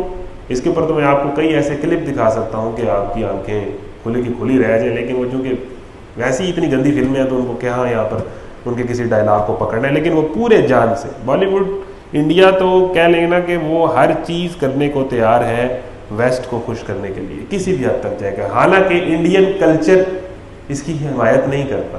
انڈیا میں بڑی آوازیں ہیں جو بالی ووڈ میں جو آئٹم سانگز آ چکے ہیں، جو چیزیں ہو رہی ہیں انڈین کلچر میں، اس کے خلاف بڑی آوازیں ہیں، ان کا کلچر اس کی اجازت نہیں دیتا۔ ان کے کلچر میں عورت کی عزت اور عورت کا پردے میں یہ ساری چیزیں ہیں، اور اس کی ایک وجہ مسلمانوں کے ساتھ 1000 سال رہنے کی بھی ہے ویسے بھی، تو وہ تو اپنے آقاؤں کو خوش کرنے کے لیے بالکل ننگا ہو گئے، بالکل ننگا ہو گئے۔ پاکستانیوں کا بھی بڑا ہی دل کرتا ہے کہ ہم بھی کسی طریقے نہ ہمارے کپڑے اتر جائیں۔ یہ انڈیا میں جن کو کام ملتا ہے بھاگ کے جاتی ہیں اور پھر وہاں جا کے ان کے ہر گندے سین کر بھی لیتی ہیں، کیونکہ یہ جتنے لوگ ہیں نا، یہ جو سیلیبریٹیز ہیں، ان کا کوئی دین ایمان نہیں ہوتا۔ پاکستان میں اگر زیادہ گندا سین نہیں ہوتا فلموں میں تو وجہ یہ ہے کہ مولویوں سے ڈرتے، پریشر، سوسائٹی کا پریشر ہے، نہیں تو یہی جائیں بالی ووڈ میں جو وہ کام کرتی ہیں، ان کے لیے کوئی یہ کام کرنا مشکل نہیں۔ اور بھی بڑی گئی نہیں ہے اور بڑا بڑا کچھ کیا ہوا بھی ہے، انہوں نے ایک نہیں گئی، کئی گئی ہیں، اور جو ہے یہ کر لیتے ہیں، ان کے لیے کوئی مسئلہ نہیں۔ پھر پاکستانی فلموں میں بھی اب آہستہ آہستہ وہ ٹانگیں ننگی ہو رہی ہیں، آہستہ آہستہ نا، سلو پوائزننگ کے قوم کسی طرح اس کو ایکسیپٹ کر لیں۔ سیلیبریٹی جو ہے نا، جو آن سکرین جس نے اپنے بازو ننگے کر لیے، جس نے اپنی ٹانگیں ننگی کر لی، اسے کوئی ایشو نہیں ہے اپنے آپ کو پورا ننگا کرنے میں۔ اور المیہ یہ ہے کہ ان لوگوں کا آٹوگراف لینے کے لیے ہم لوگ مرتے ہیں۔ وہی قوم سمود والی بات کہ ان بروں کے پیچھے ہم کھڑے ہیں۔ وہ فواد خان کی فوٹو پہ دل جا رہے ہیں انسٹاگرام پہ، you are my inspiration and you are my یہ اینڈ یو آر مائی یہ، you change my life and یہ وہ۔ عجیب حساب کتاب ہے ان سیلیبریٹیز کے پیچھے۔ ان ہر دوسرے دن ان کی طلاقیں ہوئی ہوتی ہیں، ان کی آپس میں نہیں بن رہی ہوتی۔ آج فلانی ایکٹر کو فلانے ایکٹر سے، یہ ایک دوسرے کو، یہ اس طرح کے لوگ ہوتے ہیں کہ ان کا آپس میں نہیں رہا جاتا ان سے۔ آن سکرین جو دیکھیں، میں اگر کسی مرد کو کہوں کہ یہاں پر آ کے قمیض اتار دے، حالانکہ کوئی ایشو نہیں، آسان کام نہیں ہے، مردوں کے اندر آ کے ادھر آ کے قمیض اتار دے، بہرحال اسے جھجک ہوگی۔ یہ تو کیمرے پہ لاکھوں لوگوں کے سامنے قمیض اتار دے، کپڑے اتار دے۔ یہ کون لوگ ہیں؟ یہ وہ لوگ ہیں کہ یہ بے حیائی جو ایک عام انسان نہیں کر سکتا نا، جو انسان، یہ وہ بے حیائی ہزاروں انسانوں کے سامنے کر لیتے ہیں۔ ہمارا کیا المیہ ہے کہ ان پہ مرتے ہیں، ان کے ڈائٹ پلانز فالو کیے جاتے ہیں، ان کا یہ وہ ایک ایک چیز ان کے پیچھے پڑ جاتے ہیں۔ سب سے یہ اصل المیہ ہے کہ قوم ان پہ مرتی ہے۔ دکھ یہ نہیں ہے کہ یہ برے لوگ ہیں، دکھ یہ ہے کہ پوری قوم ان کے پیچھے مرتی ہے، ان کو اپنا پتہ نہیں کیا سمجھتی ہے۔ تو دیکھ لیں، تو یہ بے حیائی جو ہے نا، انسان کو کسی لیمٹ پہ رہنے نہیں دیتی۔ تم عورتوں کو چھوڑ کر مردوں سے اپنی خواہش پوری کرتے ہو، حقیقت یہ ہے کہ تم بالکل ہی حد سے گزر جانے والے لوگ ہو۔ مگر اس کی قوم کا جواب اس کے سوا کچھ نہ تھا کہ نکالو ان لوگوں کو اپنی بستیوں سے، بڑے پاک باز بنتے، نکالو ان کو یونیورسٹیوں سے جو یہ بات کرتے ہیں کہ یہ نہیں ہونا چاہیے اور وہ نہیں ہونا چاہیے۔ نکل ہماری کلاس ہے، تم وڈائے تھے مولوی آیا، نکلے تھے، یہ بات نہیں کرنی دوبارہ۔ قوم لوط ہم بن جاتے ہیں، پتہ نہیں چلتا قوم لوط بنتے ہیں، انسان قوم لوط بن جاتا ہے۔ حضرت لوط انہیں پسند ہی نہیں آ رہے تھے کہ یہ کیوں ہمیں روک رہے ہیں بے حیائی سے، کیوں ہمیں روک رہے ہیں گرل فرینڈ بنانے سے، بوائے فرینڈ بنانے سے، کیا ان کو مسئلہ ہے؟ نکالو اس کو اپنی بستی سے، بڑا پاک باز بنتا ہے، نکالو اس کو اپنی کلاس سے، نکالو اس اپنی یونیورسٹی سے، نکالو ایسے لوگوں کو اس سوسائٹی سے۔ ہر چیز کے خلاف ہے، ہر چیز کے خلاف بات کرتے ہیں، انجوائے ہی نہیں کرنے دیتے، ایک لڑکا اور لڑکی کو انجوائے ہی نہیں کرنے دیتے، نکالو ان کو اپنی بستی سے۔ دیکھ لیں، سیم تشابہت قلوبہم، نافرمان لوگ، نافرمانی پہ چلنے والے لوگوں کا ایٹیٹیوڈ ایک ہی جیسا ہوتا ہے، اسے اس چیز سے روکنے والا برا لگتا ہے، برا لگتا ہے۔ حقیقت یہ ہے کہ تم بالکل ہی حد سے گزر جانے والے لوگوں، مگر اس کی قوم کا جواب اس کے سوا کچھ نہ تھا کہ نکالو ان لوگوں کو اپنی بستیوں سے، بڑے پاک باز بنتے ہیں۔ آخر کار ہم نے لوط کو اس کے گھر والوں کے بجوز اس کی بیوی کے حضرت لوط کی بیوی کا اور آگے چل کے حضرت نوح کی بیوی کا بھی ذکر آیا، یہ کئیوں کو نہیں پتا ہوگا۔ یہ کیا تھی کہ یہ ہم جنس پرست تو نہیں تھی، ظاہر ہے کہ ان کی شادی حضرت لوط سے ہوئی ہے، ٹھیک ہے، لیکن آپ دیکھ لیں کہ یہ ان کے ساتھ تھی۔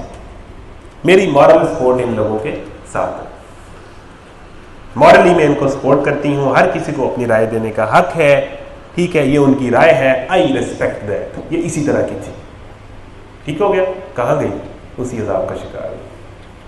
آئی ریسپیکٹ یور اوپینین، چاہے وہ جتنا ہی بے حیا اوپینین ہو، یہ تو کوئی بات نہیں ہوتی۔ ایک اسلامی جمہوریہ پاکستان میں جو بندہ جو مرضی بات کر دے، آئی ریسپیکٹ یور اوپینین، یہ کیا بات ہے، جو بھی کہہ دو اور اس کو جناب اس کو وہ کہنے کی اجازت ہو۔ تو یہ اسی طرح کی تھی کہ مطلب ان کو سپورٹ کرتی تھی، ان کے اوپینین کا ریسپیکٹ کرتی تھی، یہ اس طرح ٹائپ کی کوئی چیز تھی، بجوز اس کی بیوی کے جو پیچھے رہ جانے والوں میں تھی۔ دوسرے مقامات پر تصریح ہے کہ حضرت لوط کی یہ بیوی جو غالباً اسی قوم کی بیٹی تھی، اپنے کافر رشتہ داروں کی ہم نوا رہی اور آخر وقت تک اس نے ان کا ساتھ نہ چھوڑا۔ اس لیے عذاب سے پہلے جب اللہ تعالیٰ نے حضرت لوط اور ان کے ایماندار ساتھیوں کو ہجرت کر جانے کا حکم دیا تو ہدایت فرما دی کہ اس عورت کو ساتھ نہ لیا جائے۔ ڈیفینیٹلی وہ اس طرح کی تو نہیں تھی عملاً، نہیں تو ایک نبی کی ایسی عورت سے شادی ہی نہ ہوتی، یا اگر وہ ایسی ہوتی تو علیحدگی ہو چکی ہوتی، یعنی وہ عملاً یہ کام نہیں کرتی تھی، لیکن اس کی ہمدردیاں ان کے ساتھ تھیں۔ تو یہ ہمدردیاں ساتھ رکھنا بھی مذاق نہیں ہوتا۔ گئی، عذاب کا شکار ہوئی، اور ایک اور کریکٹر ہمیں ملتا ہے فرعون کی بیوی کا، دیکھ لیں، جنتی عورت حضرت آسیہ، جس نے حضرت موسیٰ علیہ السلام کو جو ہے وہ پناہ دی تھی اور پالا تھا، اور فرعون کو کہا تھا کہ ہمیں اس کو پالنا چاہیے۔ تو یہ دیکھ لیں کہ بندہ کہاں سے بندے اللہ کے بندے نکل آتے ہیں اور کہاں سے بندے جو ہے وہ اللہ کے نافرمان نکل آتے ہیں۔ تو یہ قرآن بیان کرتا ہے، یعنی جس نے نیک ہونا ہے وہ امریکہ بیٹھ کے بھی نیک ہو سکتا ہے، جس نے گناہ گار ہونا ہے وہ حرم کے ساتھ گھر لے کے بھی گناہ گار ہو سکتا ہے۔ ٹھیک ہو گیا، چلیں۔ آخر کار ہم نے لوط اور اس کے گھر والوں کو بجز اس کی بیوی کے جو پیچھے رہ جانے والوں میں تھی بچا کر نکال دیا، اور اس قوم پر برسائی ایک بارش، پھر دیکھو کہ ان مجرموں کا کیا انجام ہوا۔ بارش سے مراد یہاں پانی کی بارش نہیں بلکہ پتھروں کی بارش ہے، پتھروں کی بارش، جیسا کہ دوسرے مقامات پر بیان ہوا ہے۔ اور مدین والوں کی طرف ہم نے ان کے بھائی شعیب علیہ السلام کو بھیجا۔ مدین کا ایسا علاقہ حجاز کے شمال مغرب اور فلسطین کے جنوب میں بحر احمر اور خلیج اقبا کے کنارے پر واقع تھا، مگر جزیرہ نمایاں سینا کے مشرقی ساحل پر بھی اس کا سلسلہ پھیلا ہوا تھا۔ یہ ایک بڑی تجارت پیشہ قوم تھی۔ قدیم زمانہ میں جو تجارتی شاہراہ بحر احمر کے کنارے یمن سے مکہ اور جنوب ہوتی ہوئی شام تک جاتی تھی، اور ایک دوسری تجارتی شاہراہ جو عراق سے مصر کی طرف جاتی تھی، اس کے عین چراہے پر اس قوم کی بستیاں واقع تھیں۔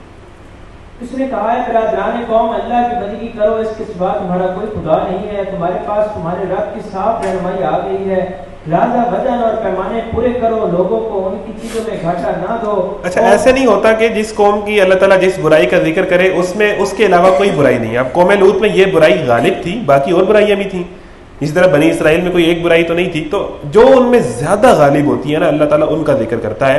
اور قوم شعیب کا مسئلہ کیا تھا؟ کاروباری لوگ تھے سارے، حضرت ابراہیم کی قوم بھی بڑی کاروباری قسم کی قوم تھی، کاروباری لوگ تھے، اور بڑے یہ ایسے علاقے میں ان کی بستی تھی کہ جہاں پر سے تجارتی قافلے بڑے گزرتے تھے، یعنی سی پیک ٹائپ لوکیشن نا، صحیح ہے، تو وہاں سے تجارتی قافلے بڑے گزرتے تھے، تو ان کی بستیاں وہاں پر تھی، تو یہ بڑا پیسہ کماتے تھے۔ اب پیسہ کمانے کے نتیجے میں یہ 2 نمبر ہو چکے تھے، اور یہ اٹل بات ہے کہ دنیا میں وہی راج کرتا ہے جو 1 نمبر طریقے سے تجارت کرتا ہے۔ ویسٹ ہم سے کیوں آگے ہے؟ ان کا پروڈکٹ ہم سے کیوں آ گیا، یا ہم کیوں پیچھے ہیں؟ پوری دنیا پہ ہم کیوں کہتے ہیں کہ میری گھڑی جاپان سے آئی ہے، میرے بھائی نے یہ جو میرے جوگرز ہیں یہ امریکہ سے بھیجے ہیں، پاکستان کا بتاتے ہوئے کیوں شرم آتی؟ یعنی انہوں نے 1 نمبر طریقے سے تجارت کی ہے، اس کے نتیجے میں انہوں نے دنیا پہ راج کیا ہے۔ تو یہ تو ہمیشہ سے سیدھی سی بات ہے کہ مارکیٹ میں 10 دکانیں ملاوٹ کا دودھ بیچ رہی ہیں اور ایک نہیں بیچ رہا ملاوٹ کر کے، تو کس کا بکے گا؟ آبویس سی بات ہے۔ جو ملاوٹ نہیں کرے گا لوگ اس کی طرف آئیں گے، الا یہ کہ وہ بلیک میلر اس کو یہ کام نہ کرنے دیں. یہاں تو بلیک میل ہو جاتا ہے، لیکن جو ایمانداری سے کام دے یا جو ریٹ اصل لگا لے باقی مافیا اس کو روک لیتا نا. تو دیکھ لیں، اس نے کہا کہ سستی اور اچھی چیز کون نہیں لینا چاہے گا، سیدھی سی بات ہے ہر انسان لینا چاہتا ہے. تو یہ لوگ پورا نہیں تولتے تھے، فراڈیت.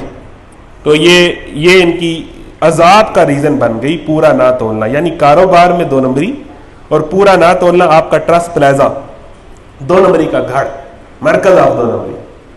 ٹھیک ہے جی. تو تمہارے پاس تمہارے رب کی صاف رہنمائی آ گئی ہے اللہ، لہٰذا وزن اور پیمانے پورے کرو، لوگوں کو ان کی چیزوں میں گھاٹا نہ دو، زمین میں فساد برپا نہ کرو جب کہ اس کی اصلاح ہو چکی ہے. پھر یہ جو کہا جاتا ہے کہ یہاں خریدی ہوئی چیز واپس نہیں ہو سکتی، یہ بھی کوئی بات نہیں ہے، حالانکہ اگر اس میں مسئلہ ہے تو ہو سکتی ہے واپس. تو یہ ہم نے جو یہ اصول اپنائے ہوئے نا، اسی وجہ سے ہم پیچھے ہیں. اور زمین میں فساد برپا نہ کرو جب کہ اس کی اصلاح ہو چکی ہے، اسی میں تمہاری بھلائی ہے اگر تم واقعی مومن ہو. چلے جی. اور زندگی کے ہر راستے پر راہزن بن کر نہ بیٹھ جاؤ کہ لوگوں کو خوف زدہ کرنے اور ایمان لانے والوں کو خدا کے راستے سے روکنے لگو اور سیدھی راہ کو ٹیڑھا کرنے کے در پہ ہو جائے. یاد کرو وہ زمانہ جب کہ تم تھوڑے تھے، پھر اللہ نے تمہیں بہت کر دیا، اور آنکھیں کھول کر دیکھو کہ دنیا میں مفسدوں کا کیا انجام ہوا ہے. اگر تم میں سے ایک گروہ تعلیم پر اس کے ساتھ میں بھیجا گیا ہو ایمان لاتا ہے، دوسرا ایمان نہیں لاتا، تو صبر کے ساتھ دیکھتے رہو یہاں تک کہ اللہ ہمارے درمیان فیصلہ کر دے، اور وہی سب سے بہتر فیصلہ کرنے والا ہے. اس کی قوم کے سرداروں نے جو اپنی بڑائی کے گھمنڈ میں مبتلا تھے، اس سے کہا کہ اے شعیب، ہم تجھے اور ان لوگوں کو جو تیرے ساتھ ایمان لائے ہیں اپنی بستی سے نکال دیں گے، ورنہ تم لوگوں کو ہماری ملت میں واپس آنا ہوگا. یا تم بھی ہماری طرح 2 نمبر طریقے سے کاروبار کرو، یا تم بھی جس طرح ہمیں کچھ نہ کہو، ہمیں غلط پہ کچھ نہ کہو، ورنہ ہم تجھے اور جو تیرے ساتھ جو لوگ تیرے ساتھی ہیں انہیں اپنی بستی سے نکال دیں گے، ورنہ تم لوگوں کو ہماری ملت میں واپس آنا ہوگا. چلیں جی. شعیب علیہ السلام نے جواب دیا، کیا زبردستی ہمیں پھیرا جائے گا؟ ہم راضی ہوں یا نہ ہوں، ہم اللہ پر جھوٹ گھڑنے والے ہوں گے اگر تمہاری ملت میں پلٹ آئیں گے، جبکہ اللہ ہمیں اس سے نجات دے چکا ہے. ہمارے لیے تو اس کی طرف پلٹنا کسی طرح ممکن نہیں، الا یہ کہ خدا ہمارے رب ایسا ہی چاہے. ہمارے رب کا علم ہر چیز پر حاوی ہے، اسی پر ہم نے اعتماد کر لیا. اے رب، ہمارے اور ہماری قوم کے درمیان ٹھیک فیصلہ کرتے، اور تو بہترین فیصلہ کرنے والا ہے. اس کی قوم کے سرداروں نے انبیاء نے ہمیشہ رولنگ ایلیٹ کو ایڈریس کیا. یہ بات سمجھ لیں، کیونکہ ایک ماڑے بندے کو آپ کیا تو سب کو ایڈریس ہے، دعوت تو سب کے لیے، لیکن ان کی جو ٹارگٹ آڈینس تھی نا جن کو یہ روکتے تھے وہ تھی رولنگ ایلیٹ، کیونکہ وہ نہیں ٹھیک ہوں گے تو نیچے قوم ٹھیک نہیں ہوگی. یہ ہمیشہ وقت کے حکمرانوں کو چیلنج کرتے تھے، رولنگ ایلیٹ کو جن کے اختیار میں چیزیں تھیں. وہ ٹھیک ہوں گے تو سارا نیچے بھی سب کچھ ٹھیک ہو جائے گا. شہر کا ڈی سی ٹھیک ہو جائے گا تو شہر کے اندر بے حیائی کے شراب کے اڈے خود ہی بند ہو جائیں گے. ڈی سی ٹھیک ہوگا تو ہوں گے نا، ادروائز ہم جتنی مذمت کرتے ہیں شہر کا جو وہی بند کرا سکتا ہے نا. تو یہ جو قومی سرداران تھے، انبیاء ان سے جا کے اللہ کے نبی نے بھی ہمیشہ فوکس کیا ہے کہ مکہ کے سرداروں کو جا کے دعوت دی ہے اور ان کو ٹھیک ہونے کا کہا ہے. تو اسی طریقے سے یہاں پر بھی سرداروں سے، تو سرداروں کو تاکہ یہ ٹھیک ہو جن کے ہاتھ میں معاشرے کی باغ دوڑ ہے، تاکہ پھر پورا معاشرہ ٹھیک ہو. چلیں. اس کی قوم کے سرداروں نے جو اس کی بات ماننے سے انکار کر چکے تھے آپس میں کہا، اگر تم نے شعیب علیہ السلام کی پیروی قبول کر لی تو برباد ہو جاؤ گے. یعنی اگر ایمانداری سے کاروبار کرنے لگ پڑے تو پھر تو روٹی ملنی کوئی نہیں. ہمارا تو سارا دھندا ہی 2 نمبری پہ کھڑا ہے. ٹھیک ہے، ہمیں پیسے یعنی کم پیسے ملیں گے یا ہماری جو مالی صورتحال ہے وہ کم ہو جائے گی. یعنی وہی بات کہ خدا پر یقین نہیں. مگر ہوا یہ کہ ایک دہلا دینے والی آفت نے ان کو آ لیا اور وہ اپنے گھروں میں اوندے پڑے کے پڑے رہ گئے. جن لوگوں نے شعیب کو جھٹلایا وہ ایسے مٹے کہ گویا کبھی ان کے گھروں میں بسے ہی نہ تھے. شعیب کے جھٹلانے والے ہی آخرکار برباد ہو کر رہے. کیا کہہ رہے تھے کہ شعیب کی مانی تو برباد ہو جاؤ. ہوا کیا کہ شعیب علیہ السلام کی نہ ماننے کے نتیجے میں برباد ہوئے، اور شعیب یہ کہہ کر ان کی بستیوں سے نکل گیا. پہلے حضرت لوط کہہ کے بستیوں سے نکل گئے، حضرت صالح کہہ کے بستیوں سے نکل گئے. یعنی ان لوگوں نے اپنی اپنی قوم، قبیلے، اپنے اپنے شہروں میں دعوت دی، لوگوں نے نہیں مانی، یہ دعوت پہ اڑے رہے، لوگوں نے پھر نہیں مانی، اللہ کا عذاب آ گیا۔ انہوں نے آخری دم تک لوگوں کی اصلاح کرنے کی کوشش کی، لیکن جب نہ ہو سکا تو یہ وہاں سے نکل گئے۔ یعنی انبیاء کی سنت رہی ہے گھروں سے نکالا جانا، گھروں سے نکالا جانا، حضرت ابراہیم سے لے کے شہر سے نکالا جانا اللہ کا نام لینے کی وجہ سے، گھروں سے نکالا جانا اللہ۔ دیکھیں انبیاء اگر سیٹنگ کر لیتے کہ آپ جو کر رہے ہیں ٹھیک ہے، ہم اپنا کام کرتے ہیں، ہم اپنی نمازیں پڑھ لیتے ہیں، ٹھیک ہے۔ انبیاء نے ہمیشہ غلط کو چیلنج کیا، نہیں تو انبیاء اپنا کام کرتے تو کسی کو کیا گلا تھا۔ اللہ کے نبی جس طرح وہ کہا کہ سرداران نے کہا کہ آپ اپنا کام کریں، ہم اپنا کام کریں، اللہ کے نبی نے کہا یہ تو پھر دین تو ایسے نہیں چلے گا، دین تو آیا ہی غلط کو ختم کرنے کے لیے، اللہ کے حکم کے نفاذ کے لیے۔ تو یہ اگر انبیاء نعوذ باللہ سیکولر طریقہ زندگی اختیار کر لیتے کہ اپنی نمازیں پوری رکھو، اپنا کام ٹھیک رکھو، ان کو کچھ رکھو، انبیاء نے ہمیشہ غلط کو چیلنج کیا ہے، اس کے نتیجے میں کانسیکوینسز کو بھگتا ہے، کانسیکوینسز کو بھگتا ہے۔ اور تمہاری خیر خواہی کا حق ادا کر دیا، میں نے اپنے رب کے پیغامات تمہیں پہنچا دیے۔ اے برادران قوم، اب میں اس قوم پر کیسے افسوس کروں جو قبول حق سے انکار کرتی ہے۔ اب ان پہ افسوس کا کوئی فائدہ نہیں ہے۔ یہ بات صرف قوم شعیب کے سرداروں میں تک محدود نہیں ہے، ہر زمانے میں بگڑے ہوئے لوگوں نے حق اور راستی اور دیانت کی روش میں ایسے ہی خطرات محسوس کیے ہیں۔ ہر دور کے مصدقین کا یہی خیال رہا ہے کہ تجارت اور سیاست اور دوسرے دنیاوی معاملات جھوٹ اور بے ایمانی اور بد اخلاقی کے بغیر نہیں چل سکتے۔ ایمانداری اختیار کرنے کے معنی اپنی دنیا برباد کر دینے کے لیے۔ ہر دور میں مفسر لکھ رہے ہیں کہ پڑھے لکھے لوگوں کا یا سیاسی لوگوں کا یا کاروباری لوگوں کا یہی خیال رہا ہے کہ یہ جھوٹ اور فراڈ کے بغیر چل ہی نہیں سکتا۔ کہتے ہیں نا کہ سیاست میں تو یہ تو دھندا ہے، یہ تو غلط طریقے سے ہی ہوگا، پھر جنگ میں تو کچھ سب کچھ everything is fair in love and war, یہ کہا جاتا ہے کہ جنگ اور محبت میں سب جائز ہوتا ہے، حالانکہ جنگ اور محبت میں ہی سب جائز نہیں ہوتا، کہیں بھی سب جائز نہیں ہوتا، کچھ جائز ہوتا ہے کچھ ناجائز ہوتا ہے۔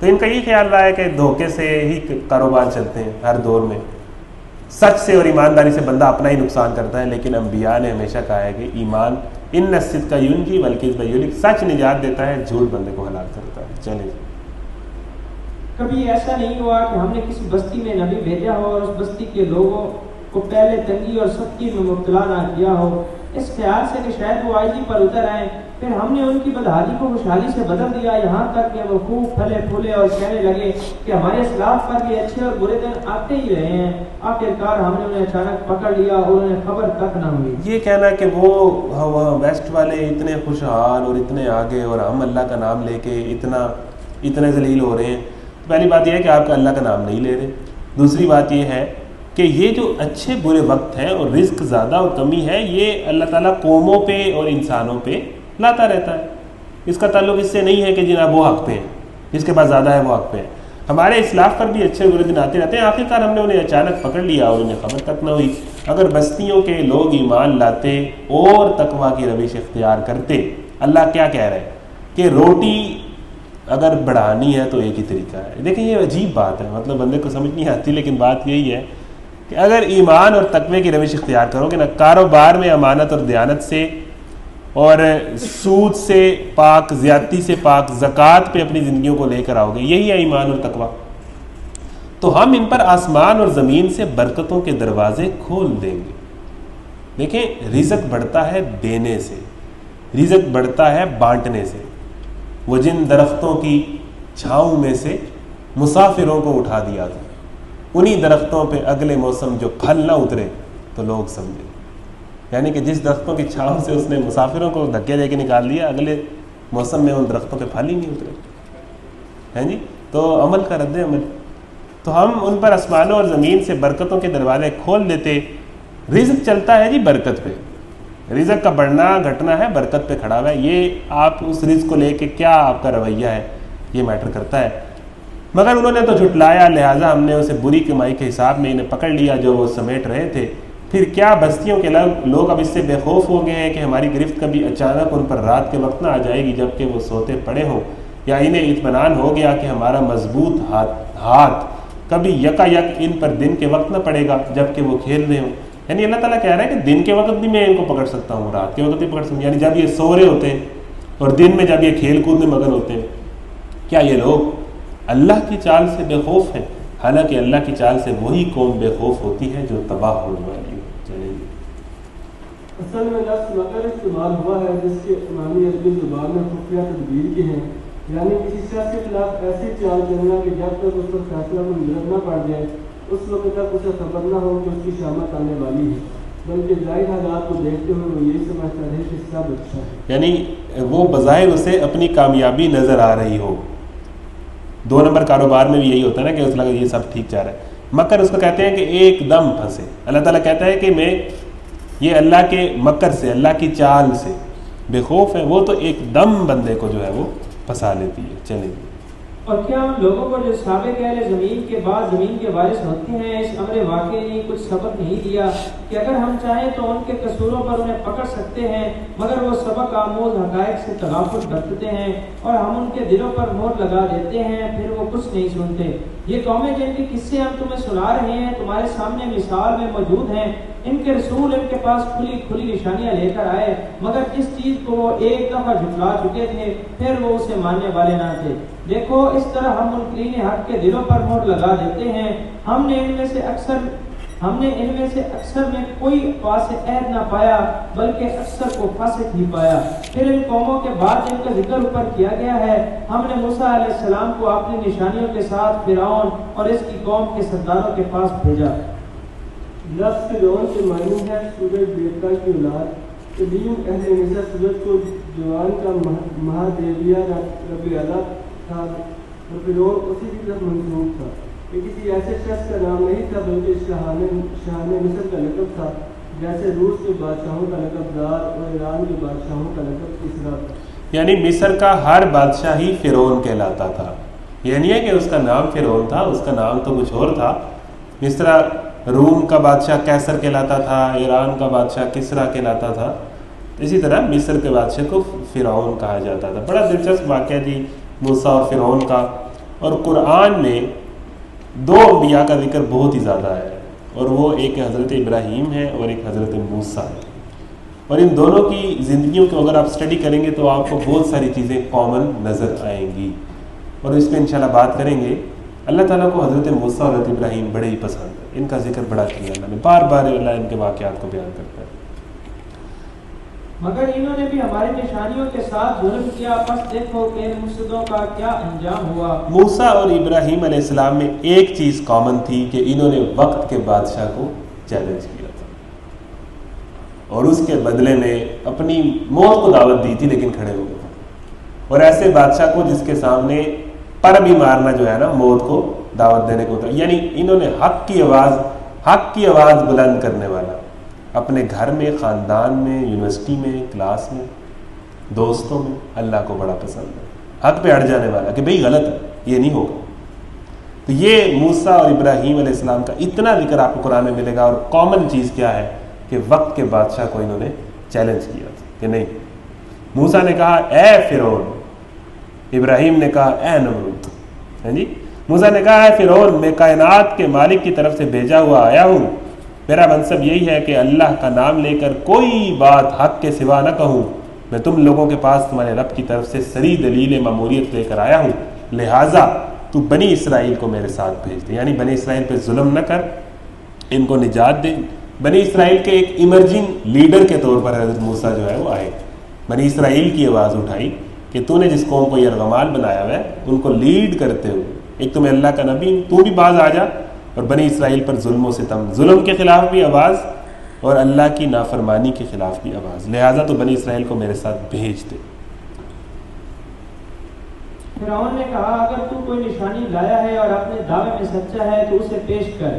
موسیٰ علیہ السلام نے اپنا عصا پھینکا اور یکایک وہ ایک جیتا جاگتا اژدہا تھا. یہ جادو کا دور تھا جی. اس دور میں جادو کی بڑی چلتی تھی، بڑے میجیشنز پائے جاتے تھے، جادوؤں پہ بڑا یقین کیا جاتا تھا، جادو بڑے کرائے جاتے تھے. ٹھیک ہے جی، بڑا افیکٹو جادو. لیکن ایک حد سے زیادہ بہرحال جادوگر اتنے طاقتور ہوتے تو وہ فرعون کی حکومت الٹا دیتے. لیکن بہرحال جادو کا دور تھا.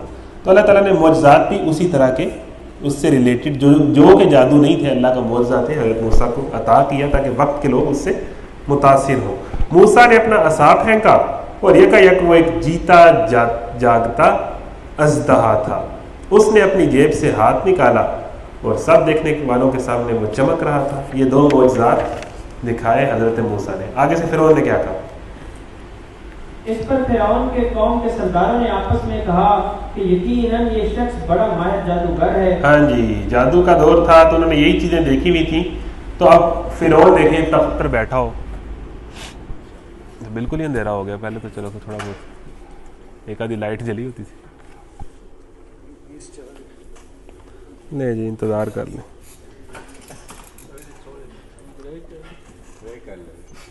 ہاں ویسے بھی بریک ہی ہو گئی ہے. چلو جی موسیٰ علیہ السلام کا واقعہ بریک کے بعد ہی پڑھیں گے. ٹھیک ہے بریک ہے جی بریک.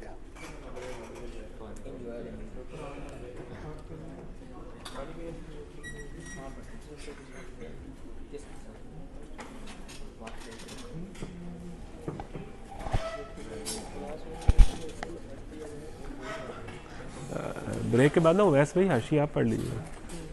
آپ حیدر بھائی آپ کو زیادہ کھانسی تو نہیں ہے؟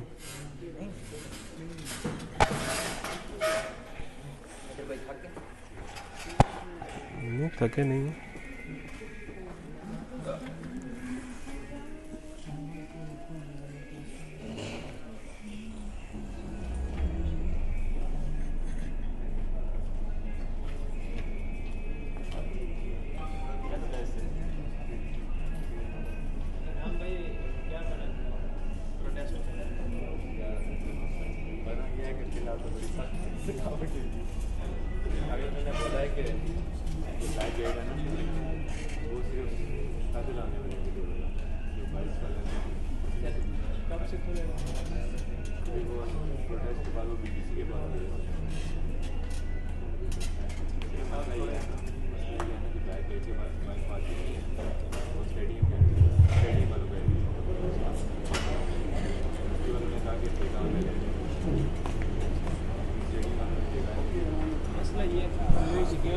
بریک ہے.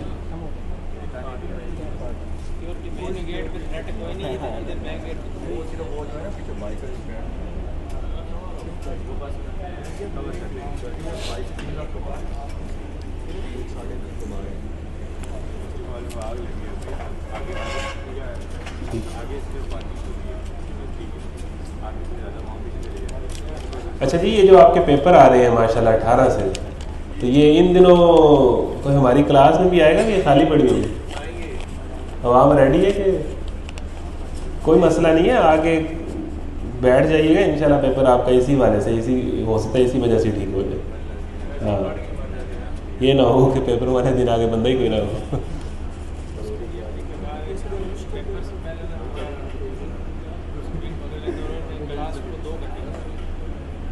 پیپر سے پہلے اسپیڈ پکڑ لیں. پیپر تو 1 ہفتہ ہے نا. ہاں یہ آپ کا مشورہ اچھا ہے. اسپیڈ تیز کر دیں اور کلاس کا ٹائم کم کر دیں. یعنی ہم 2 سے 4 کر دیں. 2 سے 4 یہ اچھا مشورہ ہے. ٹھیک ہے اس میں بھی اگر کسی کا زیادہ ٹائٹ پیپر آ گیا تو وہ 1.5 گھنٹے بعد چلا جائے، لیکن آئے لازمی ہے جی، آئے لازمی. سورہ یوسف کا جی بڑا ہمارا اہم پروگرام ہے. لازمی چلانا ہے.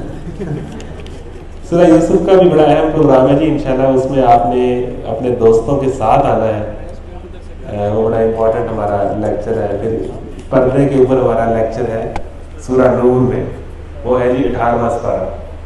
وہ بھی بڑا مزیدار لیکچر ہوگا انشاءاللہ. اس میں ہم انشاءاللہ پوری پریزنٹیشن بنا کے کریں گے. تو یہ پیپروں میں یہ مشورہ ٹھیک ہے کہ پیپر اگر آتے ہیں تو ہم انشاءاللہ ہم سپیڈ پڑھیں گے اتنا ہی، لیکن ہم ٹائم کم کر دیں گے، 2 سے 4 کر لیں گے. اس میں یہ ہے کہ بندہ 2:15 آئے اور 1.5 گھنٹہ بیٹھے لیکن چھٹی نہ کرے. ٹھیک ہے نا. اور بہتر تو یہی ہے کہ پوری کلاس اٹینڈ کرے. ظاہر ہے کہ اس حوالے سے ہم پھر آپ کو ایک دفعہ موٹیویٹ کرتے ہیں کہ جس نے ایک بھی چھٹی نہ کی اس کے لیے ہمارے پاس خصوصی انعام. ٹھیک ہے جی.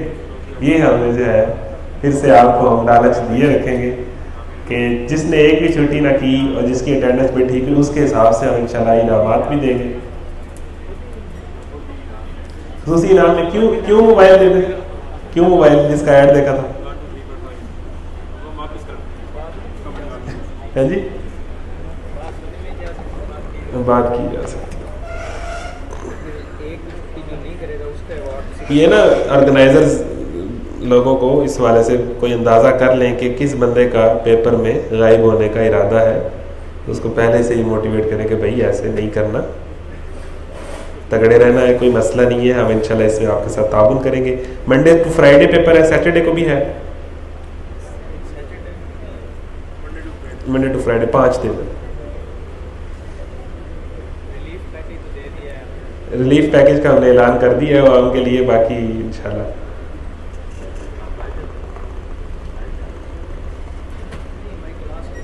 آج ہمارا 9واں سپارہ شروع تو نہیں ہوا نا، ابھی ہو گیا؟ بس یہ کل کا دن، پرسوں کا دن، 3 دن بعد انشاءاللہ سورہ یوسف کا پروگرام ہوگا۔ تو یہ کون سا دن بن رہا ہے جی؟ سورہ یوسف والا 13ویں روزے سے ہم انشاءاللہ آن لائن کلاسز بھی، یہی والے لیکچرز ہم نے یوٹیوب پہ ہم اس کو پریمیئر کر کے چلا دیں گے، تو جو آن لائن آپ کے گھروں میں کوئی اٹینڈ کرنا چاہتا ہے تو ہم انشاءاللہ لنک شیئر کریں گے گروپ میں۔ آپ نے اس کو ایڈورٹائز کرنے میں، ظاہر ہے وہ تو جس مرضی شہر کا ہے، جہاں مرضی بیٹھا ہے، جتنی مرضی عمر ہے، وہ تو بس اٹینڈ کرنا ہے نا، تو ہم انہی لیکچرز کو آن لائن کریں گے، تو 13 تاریخ سے